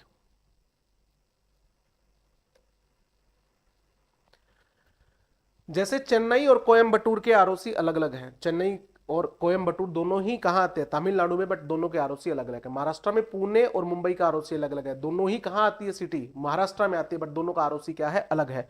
इस केस में देखो हम स्टेट तो चेंज नहीं कर रहे, सिटी ही चेंज कर रहे हैं, एक सिटी से दूसरी सिटी में जा रहा हूं, बट आरओसी चेंज हो रहा है। तो इस केस में प्रोसीजर थोड़ा अलग होता है बेटा। यहां पर जो प्रोसीजर है वो क्या रहेगा, अब समझिए।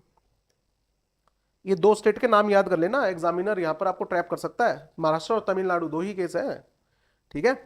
स्पेशल रिजोल्यूशन तो पास होगा ही होगा, प्लस में यहां पर आपको अप्लीकेशन देनी है रीजनल डायरेक्टर को, अप्लीकेशन टू रीजनल डायरेक्टर कि भैया मुझे सिटी चेंज करनी है। तो रीजनल डायरेक्टर कहता है मेरे पास क्यों आए हो, एसआर पास करो, आरओसी को बताओ। तो आपको ये बताना पड़ेगा सर आरओसी की जुडिक्शन चेंज हो रही है। अच्छा अच्छा, ऐसा क्या। तो जिस दिन आपने एप्लीकेशन दी है रीजनल डायरेक्टर को, उसके 30 डेज के अंदर अंदर, विद इन 30 डेज, ये आपकी एप्लीकेशन को क्या करेगा, या तो अप्रूव करेगा या रिजेक्ट करेगा। अप्रूवल मान लेते हैं कि अप्रूवल आ गई है, अप्रूवल। और जिस दिन अप्रूवल आ गई है उसके with in 60 days, with in 60 days, approval आने के 60 डेज के अंदर अंदर आपको किसको इंटीमेट करना है, आरओसी को इंटीमेट करना है। और जिस दिन आरओसी को इंटीमेट किया है, आरओसी उसके 30 डेज के अंदर अंदर आपका रजिस्ट्रेशन कर देगा कि लो जी हमने आपका ऑफिस रजिस्टर कर दिया है, रजिस्ट्रेशन ऑफ चेंज, लो जी बेटा। तो ये सिचुएशन क्लोज भी चेंज, ठीक है। उसके बाद थर्ड क्लोज जो अपना आता है वो आता है ऑब्जेक्ट क्लोज। थर्ड क्लोज जो आता है ये आपका आता है ऑब्जेक्ट क्लोज। ऑब्जेक्ट क्लोज में क्या लिखा होता है, पर्पस लिखा होता है, बहुत इंपॉर्टेंट क्लोज होता है, ध्यान रखना। Companies action, companies action shall not go beyond the object clause। Company की कोई भी एक्टिविटी जो है वो ऑब्जेक्ट क्लोज से बाहर नहीं जानी चाहिए, ध्यान रखना। अगर ये ultra wire act of company हो गई या एमओए हो गई, तो हमने फाउंडेशन में पढ़ा ना, ultra wire act of company या एमओए का मतलब क्या है, कोई ऐसी एक्टिविटी जो कंपनी के ऑब्जेक्ट क्लोज से ही बाहर चली गई है। तो ये एक्ट क्या माना जाता है, वॉइड एब इनिशियो, ठीक है। कंपनी नॉट लाइबल, इन एक्ट्स के लिए कंपनी लाइबल नहीं होती। Board of directors are personally liable, क्योंकि बोर्ड ऑफ डायरेक्टर्स जो है उनको ये काम नहीं करना चाहिए था, और अगर उन्होंने काम किया है तो पर्सनली भुगतो। थर्ड पार्टी भी कंपनी के ऊपर केस नहीं कर सकती, और कंपनी भी थर्ड पार्टी को ऐसे काम करने के लिए एनफोर्स नहीं कर सकती। क्यों, क्योंकि काम ही क्या है, वॉइड है। और share holder can not ratify, share holders can not ratify such transactions, such acts. क्यों, क्योंकि काम कंपनी कर ही नहीं सकती ना, ऑब्जेक्ट क्लोज में ही नहीं है। अगर ये काम कंपनी के ऑब्जेक्ट क्लोज के अंदर होता बट डायरेक्टर्स की अथॉरिटी से बाहर हो जाता या आर्टिकल ऑफ एसोसिएशन की अथॉरिटी से बाहर हो जाता, तो ये वैलिड होता।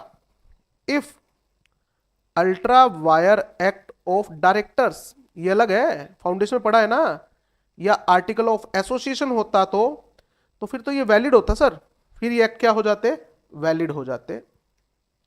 एंड कंपनी कैन रेटिफाई, यानी कि share holder can ratify such acts, ठीक है। वहां पर कंपनी रेटिफिकेशन कर सकती है, क्योंकि ये काम कंपनी के ऑब्जेक्ट क्लोज में आ रहा है। तो अगर आपको लगता है डायरेक्टर ने एक प्रोसीजर फॉलो नहीं किया, और डायरेक्टर को हमें माफ कर देना चाहिए, कोई बात नहीं, उसने प्रोसीजर फॉलो नहीं किया, उसके पास एक जस्टिफाइड रीजन था, तो कंपनी चाहे तो इन एक्ट को रेटिफाई कर सकती है कि वैसे तुमने प्रोसीजर फॉलो नहीं किया, बट कोई बात नहीं, हम तुम्हें माफ करते हैं। इस केस में कंपनी बोर्ड ऑफ डायरेक्टर को लाइबल नहीं करेगी।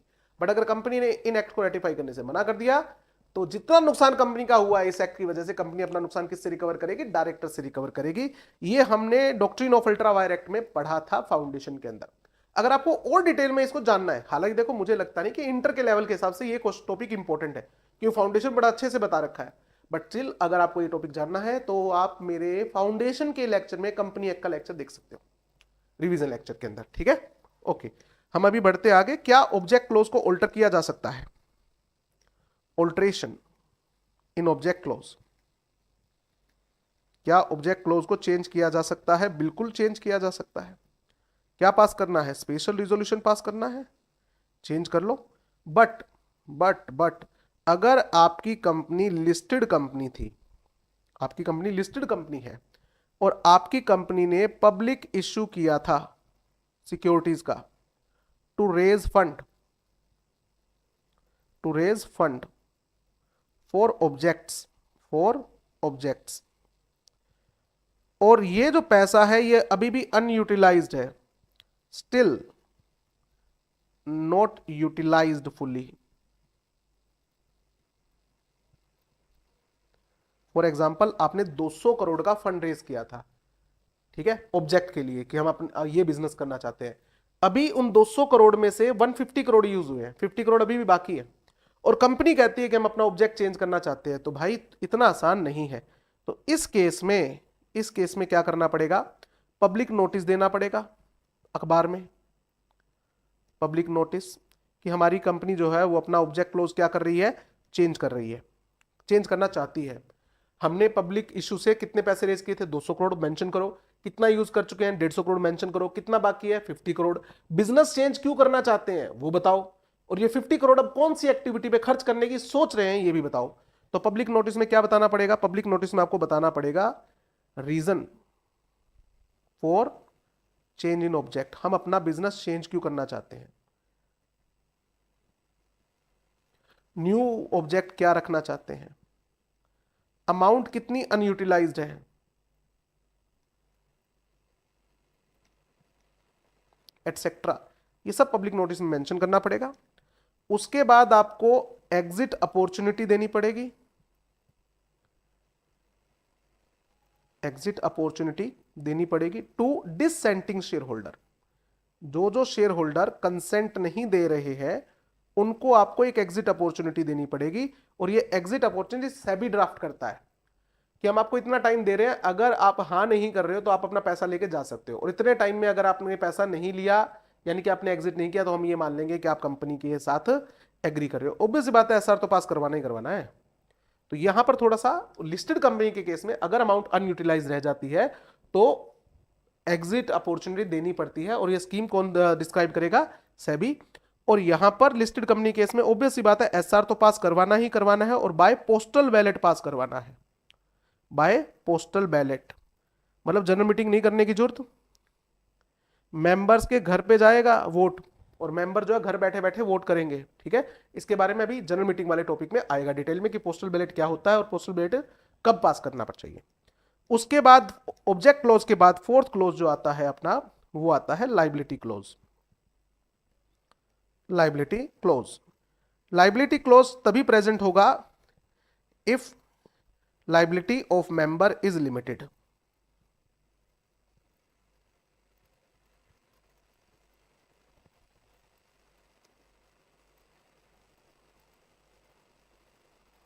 बाय शेयर या बाय गारंटी या बाय बोथ।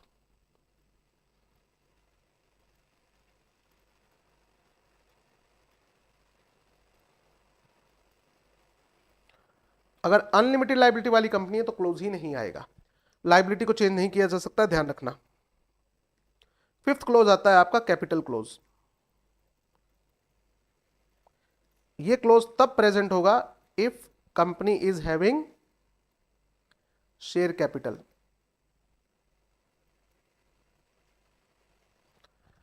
अगर कंपनी लिमिटेड बाय गारंटी होती है तो उसमें शेयर कैपिटल नहीं होती है, तो उस केस में ये फिफ्थ क्लोज नहीं मिलेगा आपको, ठीक है। यहां पर तीन बातें लिखी होती है, मैक्सिमम कैपिटल कंपनी कितनी इश्यू कर सकती है, इसको हम ऑथोराइज कैपिटल भी बोलते हैं, इसको हम नॉमिनल कैपिटल भी बोलते हैं, रजिस्टर्ड कैपिटल भी बोलते हैं। ऑथोराइज कैपिटल आपने ज्यादा सुना होगा। नंबर ऑफ शेयर्स कंपनी कितने इश्यू कर सकती है, और फेस वैल्यू पर शेयर, इन दोनों को मल्टीप्लाई कर दूं तो क्या आएगा, मैक्सिमम कैपिटल। तो इन दोनों को मल्टीप्लाई कर दे तो क्या आ जाता है, मैक्सिमम कैपिटल आ जाता है। तो फॉर एग्जांपल कंपनी कहती है हम 10 करोड़ शेयर इश्यू कर सकते हैं, एक शेयर की फेस वैल्यू 10 रुपए होगी, तो टोटल कैपिटल कितनी होगी, 100 करोड़। ये कैपिटल क्लोज होता है। क्या इसमें ऑल्टरेशन कर सकते हैं, हाँ कर सकते हैं, बट इसका प्रोसीजर सेक्शन 13 में नहीं दे रखा, ऑल्टरेशन इन कैपिटल क्लोज। इसके बारे में सेक्शन 61 में लिखा हुआ है, सेक्शन 61 चैप्टर 4 का पार्ट है, सेक्शन 61। सिर्फ क्या प्रोसीजर दे रखा है, 3 बातें ध्यान रखनी है। आर्टिकल ऑफ में लिखा होना चाहिए कंपनी कभी भी अपनी ऑथराइज कैपिटल के साथ छेड़छाड़ कर सकती है, उसको बढ़ा सकती है, उसको घटा सकती है, शेयर्स की फेस वैल्यू को मर्ज कर सकती है, स्प्लिट कर सकती है, स्टॉक सर्टिफिकेट इश्यू कर सकती है, एटसेट्रा। दूसरा ओआर पास करना पड़ेगा, और तीसरा इंटीमेशन टू आरओसी। बस इंटीमेशन टू आरओसी कि भैया जी हमने जो आपको एमओई दिया था ना वो पुराना हो गया है, उसको उतार दो साइड से, अब ये नए वाला लगा लो। तो आरओसी को इंटीमेट तो करना ही पड़ेगा ना। तो सेक्शन 61 किस लिए है? Increase, decrease authorise capital. आपको ऑथराइज कैपिटल बढ़ानी है, घटानी है, सेक्शन 61 लगेगा। मर्ज करना है या स्प्लिट करना है, फेस वैल्यू ऑफ शेयर्स। तो इन 2 केसेस के अंदर सेक्शन 61 अप्लाई होता है। अच्छा एक और भी तो है, स्टॉक सर्टिफिकेट। स्टॉक सर्टिफिकेट क्या होता है? Bundle of fully paid up shares. तो अगर कोई शेयर सर्टिफिकेट्स लेके आया, fully paid up share certificate लेके आया और कहता है कि उसको एक सिंगल सर्टिफिकेट में कन्वर्ट करके दे दो भैया, तो ये स्टॉक सर्टिफिकेट भी किस में इश्यू होता है? सेक्शन 61 में। 3 रिक्वायरमेंट है, आर्टिकल उसमें लिखा होना चाहिए, एसओआर पास करना पड़ेगा और इंटीमेशन टू आरओसी। एसआर नहीं, ओआर पास करना पड़ता है इस केस में, ठीक है ना। और फिर आता है last close, subscription close. Subscription close, इसको हम एसोसिएशन क्लोज भी बोलते हैं। एटलीस्ट कितने सब्सक्राइबर होने चाहिए? At least 1 subscriber in case of OPC, 2 subscriber in case of private company and 7 subscriber in case of public company.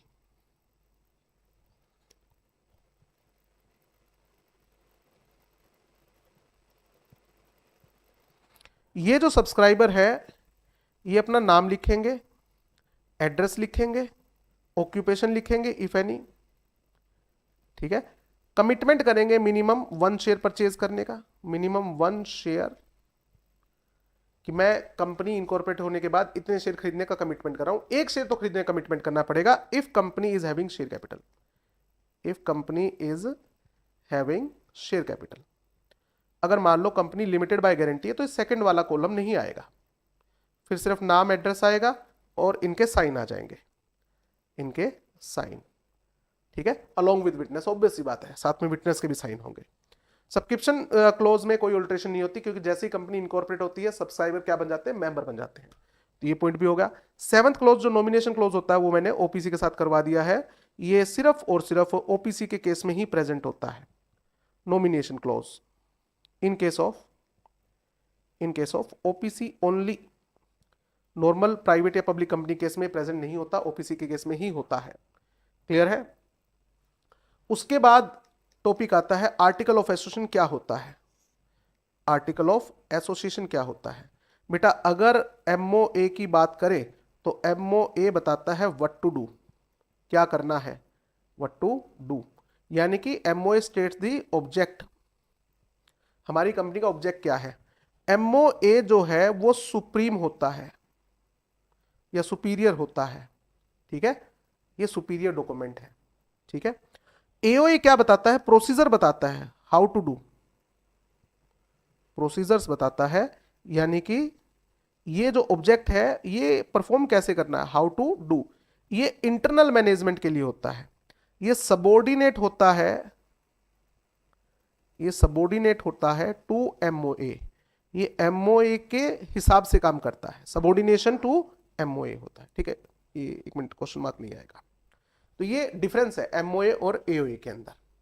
तो क्या आर्टिकल्स को चेंज किया जा सकता है? ऑल्ट्रेशन, बिल्कुल। Alteration in article of association किया जा सकता है। क्या पास करना पड़ेगा? स्पेशल रिजोल्यूशन पास किया जा सकता है। सॉरी, स्पेशल रिजोल्यूशन पास करके आप जब चाहे तब आर्टिकल्स को अमेंड कर सकते हो। ध्यान रखना, इफ ऑल्ट्रेशन, अगर आप ऑल्ट्रेशन करके in article of association conversion कर रहे हो of public company into private company, तो क्या ऐसा किया जा सकता है? देखो कन्वर्जन तो अलाउड है, प्राइवेट को पब्लिक में कन्वर्ट कर सकते हैं, पब्लिक को प्राइवेट में कन्वर्ट कर सकते हैं। तो यहां पर कन्वर्जन के लिए सिर्फ एसआर पास नहीं करवाना पड़ेगा, साथ में क्या करना पड़ेगा? आपको रीजनल डायरेक्टर की को अप्रूवल भी लेनी पड़ेगी, रीजनल डायरेक्टर अप्रूवल लेनी पड़ेगी, ये ध्यान रखना।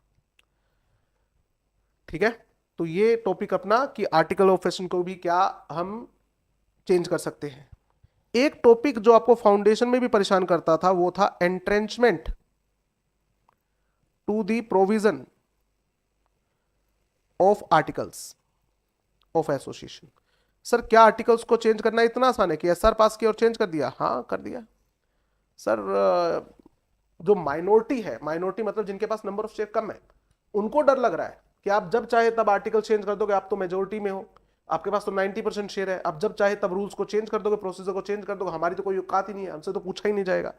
तो इस केस में क्या प्रोवाइड किया जाता है? एंट्रेंचमेंट। एंट्रेंचमेंट का मतलब क्या है? प्रोटेक्शन या make the alteration in article of association more hard.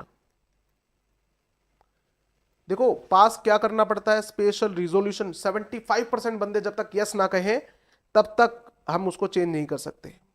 Sir हम इससे भी हार्ड करेंगे, इससे भी हार्ड करेंगे, 80% वोटिंग, 90% वोटिंग। अरे ऐसा भी हो सकता है जब तक 100% वोटिंग ना हो तब तक आर्टिकल चेंज नहीं होगा। इसे बोलते हैं एंट्रेंचमेंट प्रोवाइड करना। तो एंट्रेंचमेंट कैसे प्रोवाइड की जा सकती है? एंट्रेंचमेंट प्रोवाइड की जा सकती है at the time of incorporation of company.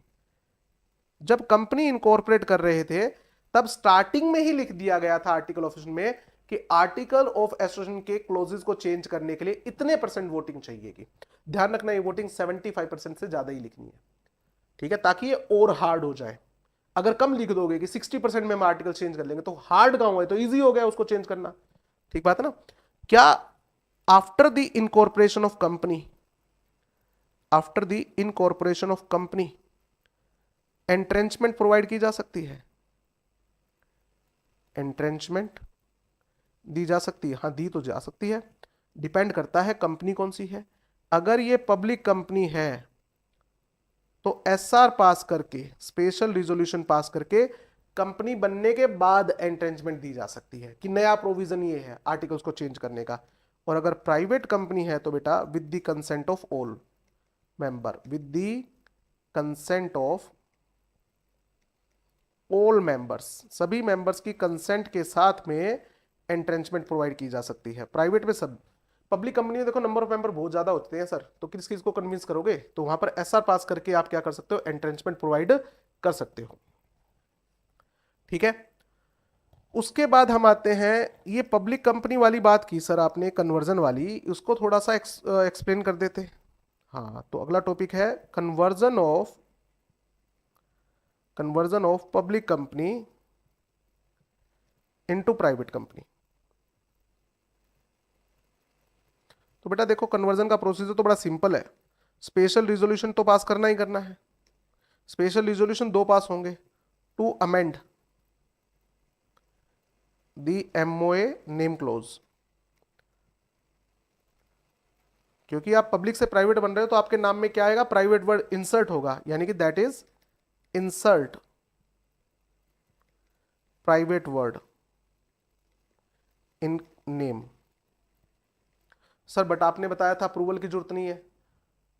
यहां पर जब कंपनी कन्वर्ट होती है तो नए नाम के लिए अप्रूवल की जरूरत नहीं है। अरे रन कहां कर रहा हूं बेटा, नए नाम के लिए अप्रूवल नहीं ले रहा हूं, बट नाम तो चेंज हो गया ना, एमओए के अंदर नेम क्लोज में तो चेंज आ गया। हाँ ठीक है ठीक है। उसके बाद दूसरा एसआर किस लिए पास होगा? To amend. ये दो अलग अलग एसआर होंगे, एक एसआर में काम नहीं चलेगा। To amend the AOA, article of association को अमेंड करना पड़ेगा। आर्टिकल ऑफ एसोसिएशन को अमेंड करना पड़ेगा, दैट इज इंसर्ट करना पड़ेगा बेटा। इंसर्ट कंडीशंस या रिस्ट्रिक्शंस अंडर सेक्शन 2 क्लोज 68। याद है क्या? फाउंडेशन में पढ़ा था, हमारे मेंबर कभी भी 200 से ज्यादा नहीं होंगे। Members can not be more than 200। हम कभी भी पब्लिक इशू नहीं करेंगे, मतलब प्रोस्पेक्टस इशू नहीं करेंगे। And shares are not freely transferable.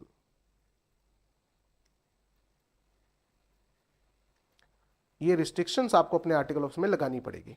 ठीक बात है। उसके बाद में आपको क्या करना है? इसके बाद में आपको एप्लीकेशन देनी है रीजनल डायरेक्टर को, एप्लीकेशन टू रीजनल डायरेक्टर। ठीक है, जिस दिन एसआर पास हुआ है उसके 60 डेज के अंदर अंदर। within 60 days.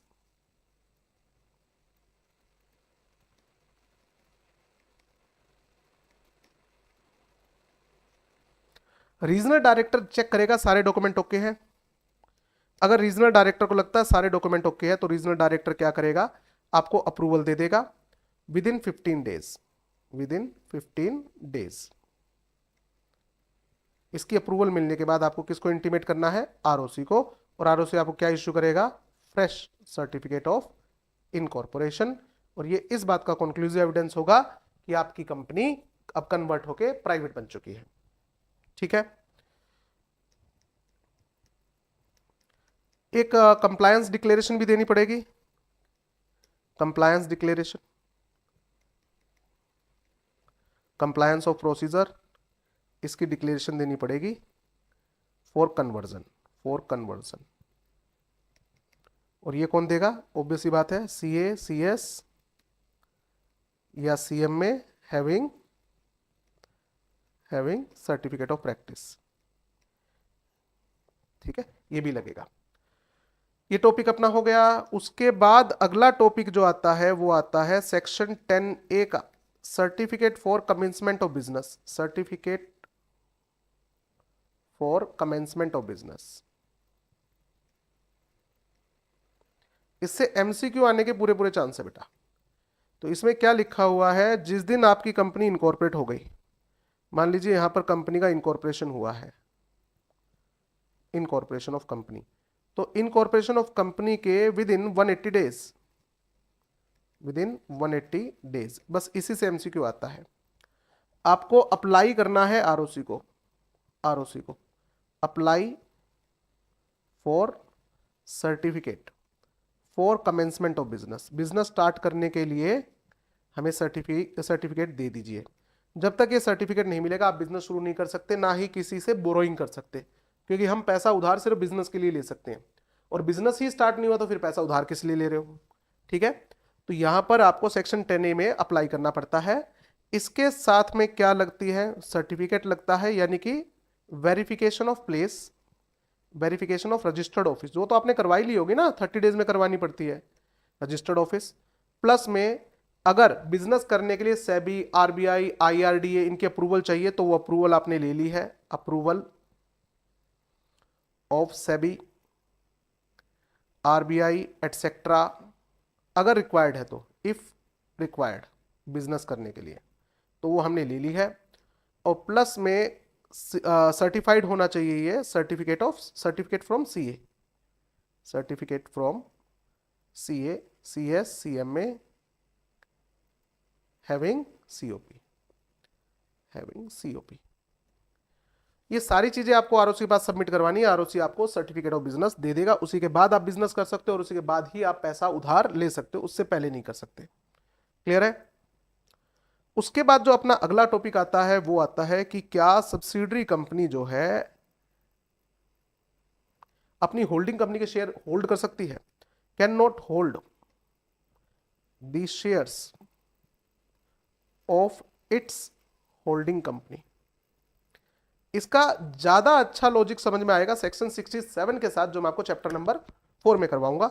बट अभी यहां पर याद कर लेते हैं कि इसकी एक्सेप्शन आ जाती है बेटा, कि जनरल बात तो यह है कि सब्सिडरी कंपनी कभी भी अपनी होल्डिंग कंपनी के शेयर परचेज नहीं कर सकती। 3 एक्सेप्शन है।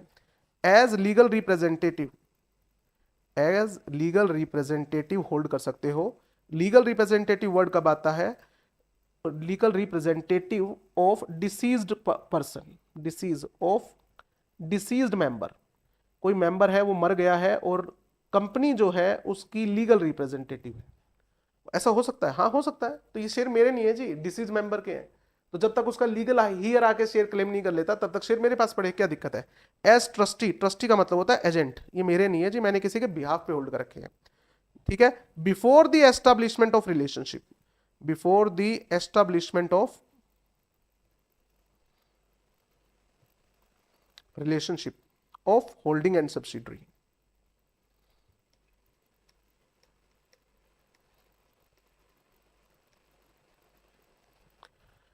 यानी कि पहले एस कंपनी के पास एच कंपनी के 20% शेयर थे, बाद में एच कंपनी ने एस कंपनी के 60% शेयर होल्ड कर लिए, तो 20% share holding subsidiary relationship establish होने से पहले से ही सब्सिडियरी के पास है। बस ध्यान रखना, इस केस में आपको वोटिंग राइट नहीं मिलेगा। आप शेयर तो होल्ड कर सकते हो, no voting right, no voting right, क्योंकि आपके ऊपर किसका कंट्रोल होगा? होल्डिंग कंपनी का कंट्रोल होगा, तो आप अपनी मर्जी से वोट यूज नहीं कर सकते। हाँ, इन दोनों केसेस में आपको वोटिंग राइट मिलेगा, क्योंकि ये शेयर आपके नहीं है, किसी और के है, तो होल्डिंग कंपनी आपको कंट्रोल नहीं कर पाएगी। यहां पर वोटिंग राइट अवेलेबल होगा, ठीक है। और थर्ड केस में वोटिंग राइट अवेलेबल नहीं होगा। ओके, अगला छोटा सा टॉपिक जो आता है वो आता है service of document. Service of documents, कोई नोटिस है, कोई डॉक्यूमेंट है, वो सर्व करना है। किसको सर्व करना है भाई? To the company. कंपनी को कोई डॉक्यूमेंट देना है तो वो कैसे सर्व करना है? तो भाई इसको सर्व करना है रजिस्टर्ड पोस्ट से। कंपनी को अगर कोई डॉक्यूमेंट देना है तो रजिस्टर्ड पोस्ट से भेज सकते हो, आप स्पीड पोस्ट से भेज सकते हो, आप कुरियर से भी भेज सकते हो, आप बाय हैंड भी दे सकते हो कंपनी के रजिस्टर्ड ऑफिस में, आप चाहो तो इलेक्ट्रॉनिक मोड से भी दे सकते हो, इलेक्ट्रॉनिक मोड से भी दे सकते हो। ओके, अगर आरओसी को कोई डॉक्यूमेंट भेजना हो तो, या किसी मेंबर को कोई डॉक्यूमेंट भेजना हो तो बेटा ये ऊपर वाले सारे पॉइंट तो है ही है, ऊपर वाले सारे पॉइंट तो है ही है। इसमें एक पॉइंट और ऐड हो जाएगा। क्या? एक मोड और ऐड हो जाएगा, सिंपल पोस्ट, जिसको हम क्या बोलते हैं? सिंपल पोस्ट को सिर्फ पोस्ट, सिंपल पोस्ट। आप सिंपल पोस्ट से भी डॉक्यूमेंट भेज सकते हो, ठीक है। अगर कोई मेंबर, मोस्ट इंपॉर्टेंट टॉपिक, इस पे प्रैक्टिकल क्वेश्चन बन के आता है, अगर कोई member specified, if member insist या रिक्वेस्ट फॉर स्पेसिफिक मोड, कि सर मैं चाहता हूं कि मुझे सिंपल पोस्ट से ना भेजकर स्पीड पोस्ट से भेजा जाए, तो बेटा स्पीड पोस्ट का तो खर्चा लगता है, तो आपको क्या करना पड़ेगा? Then such member shall pay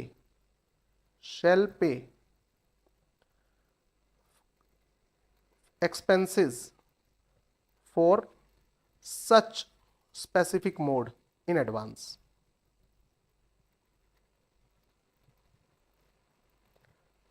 sir ये एक्सपेंस कितने होंगे, ये कहां डिसाइड होते हैं? पे एक्सपेंस डिटरमाइंड या डिसाइडेड इन एजीएम।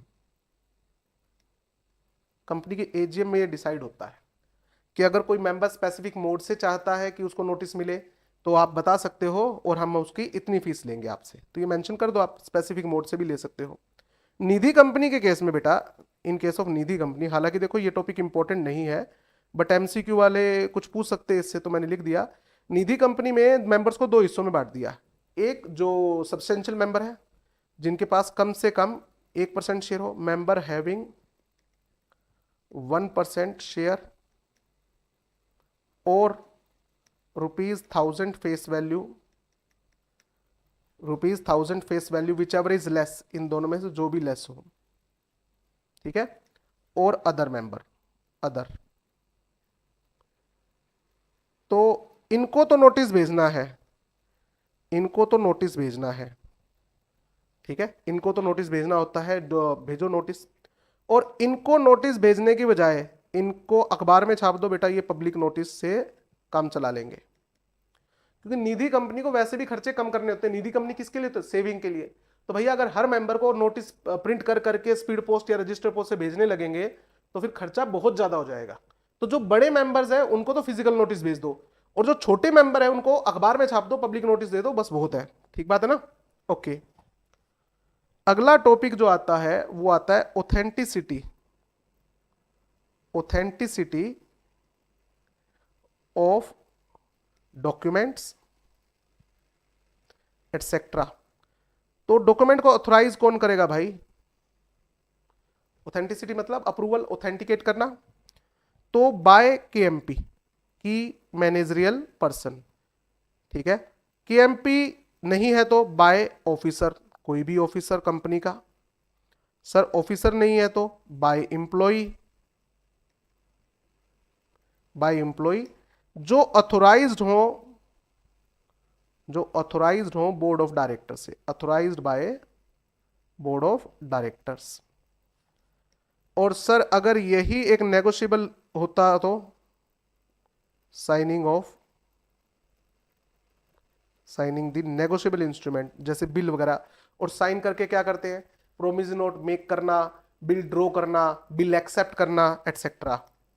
तो साइन करने का मतलब क्या है, making the promissory note on the behalf of company, company के बिहाफ पे प्रोमिसरी नोट कौन करेगा, ड्रॉ करना, एक्सेप्ट करना, एंडोर्स करना। साइन तो तभी होते हैं ना बेटा, इन्हीं केसेस में तो होते हैं, एंडोर्स, बिल एटसेट्रा। तो ये कौन करेगा, तो ये करेगा ऑथोराइज पर्सन। ये कौन करेगा, authorised person, authorised by board of director. Board of director authorise करेंगे, अगर नहीं कर रखा तो ऑब्वियस बात है बोर्ड ऑफ डायरेक्टर खुद करेंगे।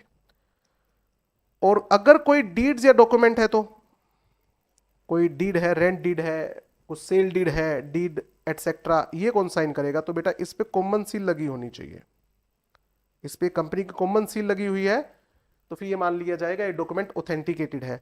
सर कॉमन सील होना तो ऑप्शनल है, तो any two directors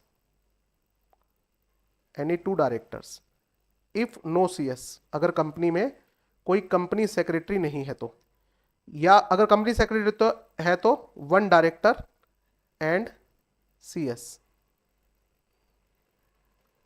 company secretary if CS, अगर कंपनी में सीएस है तो फिर सीएस के भी साइन हो जाएंगे। तो ये सारा टॉपिक अपना कंप्लीट हो गया, चैप्टर नंबर 1 कंप्लीट। हाँ, एक डॉक्ट्रिन है जो मुझे लगता है कि सभी बच्चों को आना चाहिए, doctrine of constructive notice and indoor management. अगर ये आपको नहीं आता, देखो फाउंडेशन में है टॉपिक, इंटर के हिसाब से मुझे बहुत ज्यादा रेलिवेंट नहीं लगता, बट स्टिल अगर आपको ये समझना है तो आप मेरे सीए फाउंडेशन का चैप्टर नंबर 1 का, सीए फाउंडेशन का फास्ट ट्रैक रिवीजन का फर्स्ट लेक्चर देख सकते हैं। बिल्कुल डिट्टो टॉपिक है, उसमें टॉपिक आपको मिल जाएगा, तो वहां से आप देख सकते हो। फर्स्ट चैप्टर मेरी तरफ से कंप्लीट हो चुका है। फर्स्ट चैप्टर आपके लिए एग्जाम में बहुत अच्छी वेटेज रखता है, अच्छे से कहिए, एमसीक्यू भी बहुत आते हैं इससे। ठीक है, थैंक यू, बाय बाय।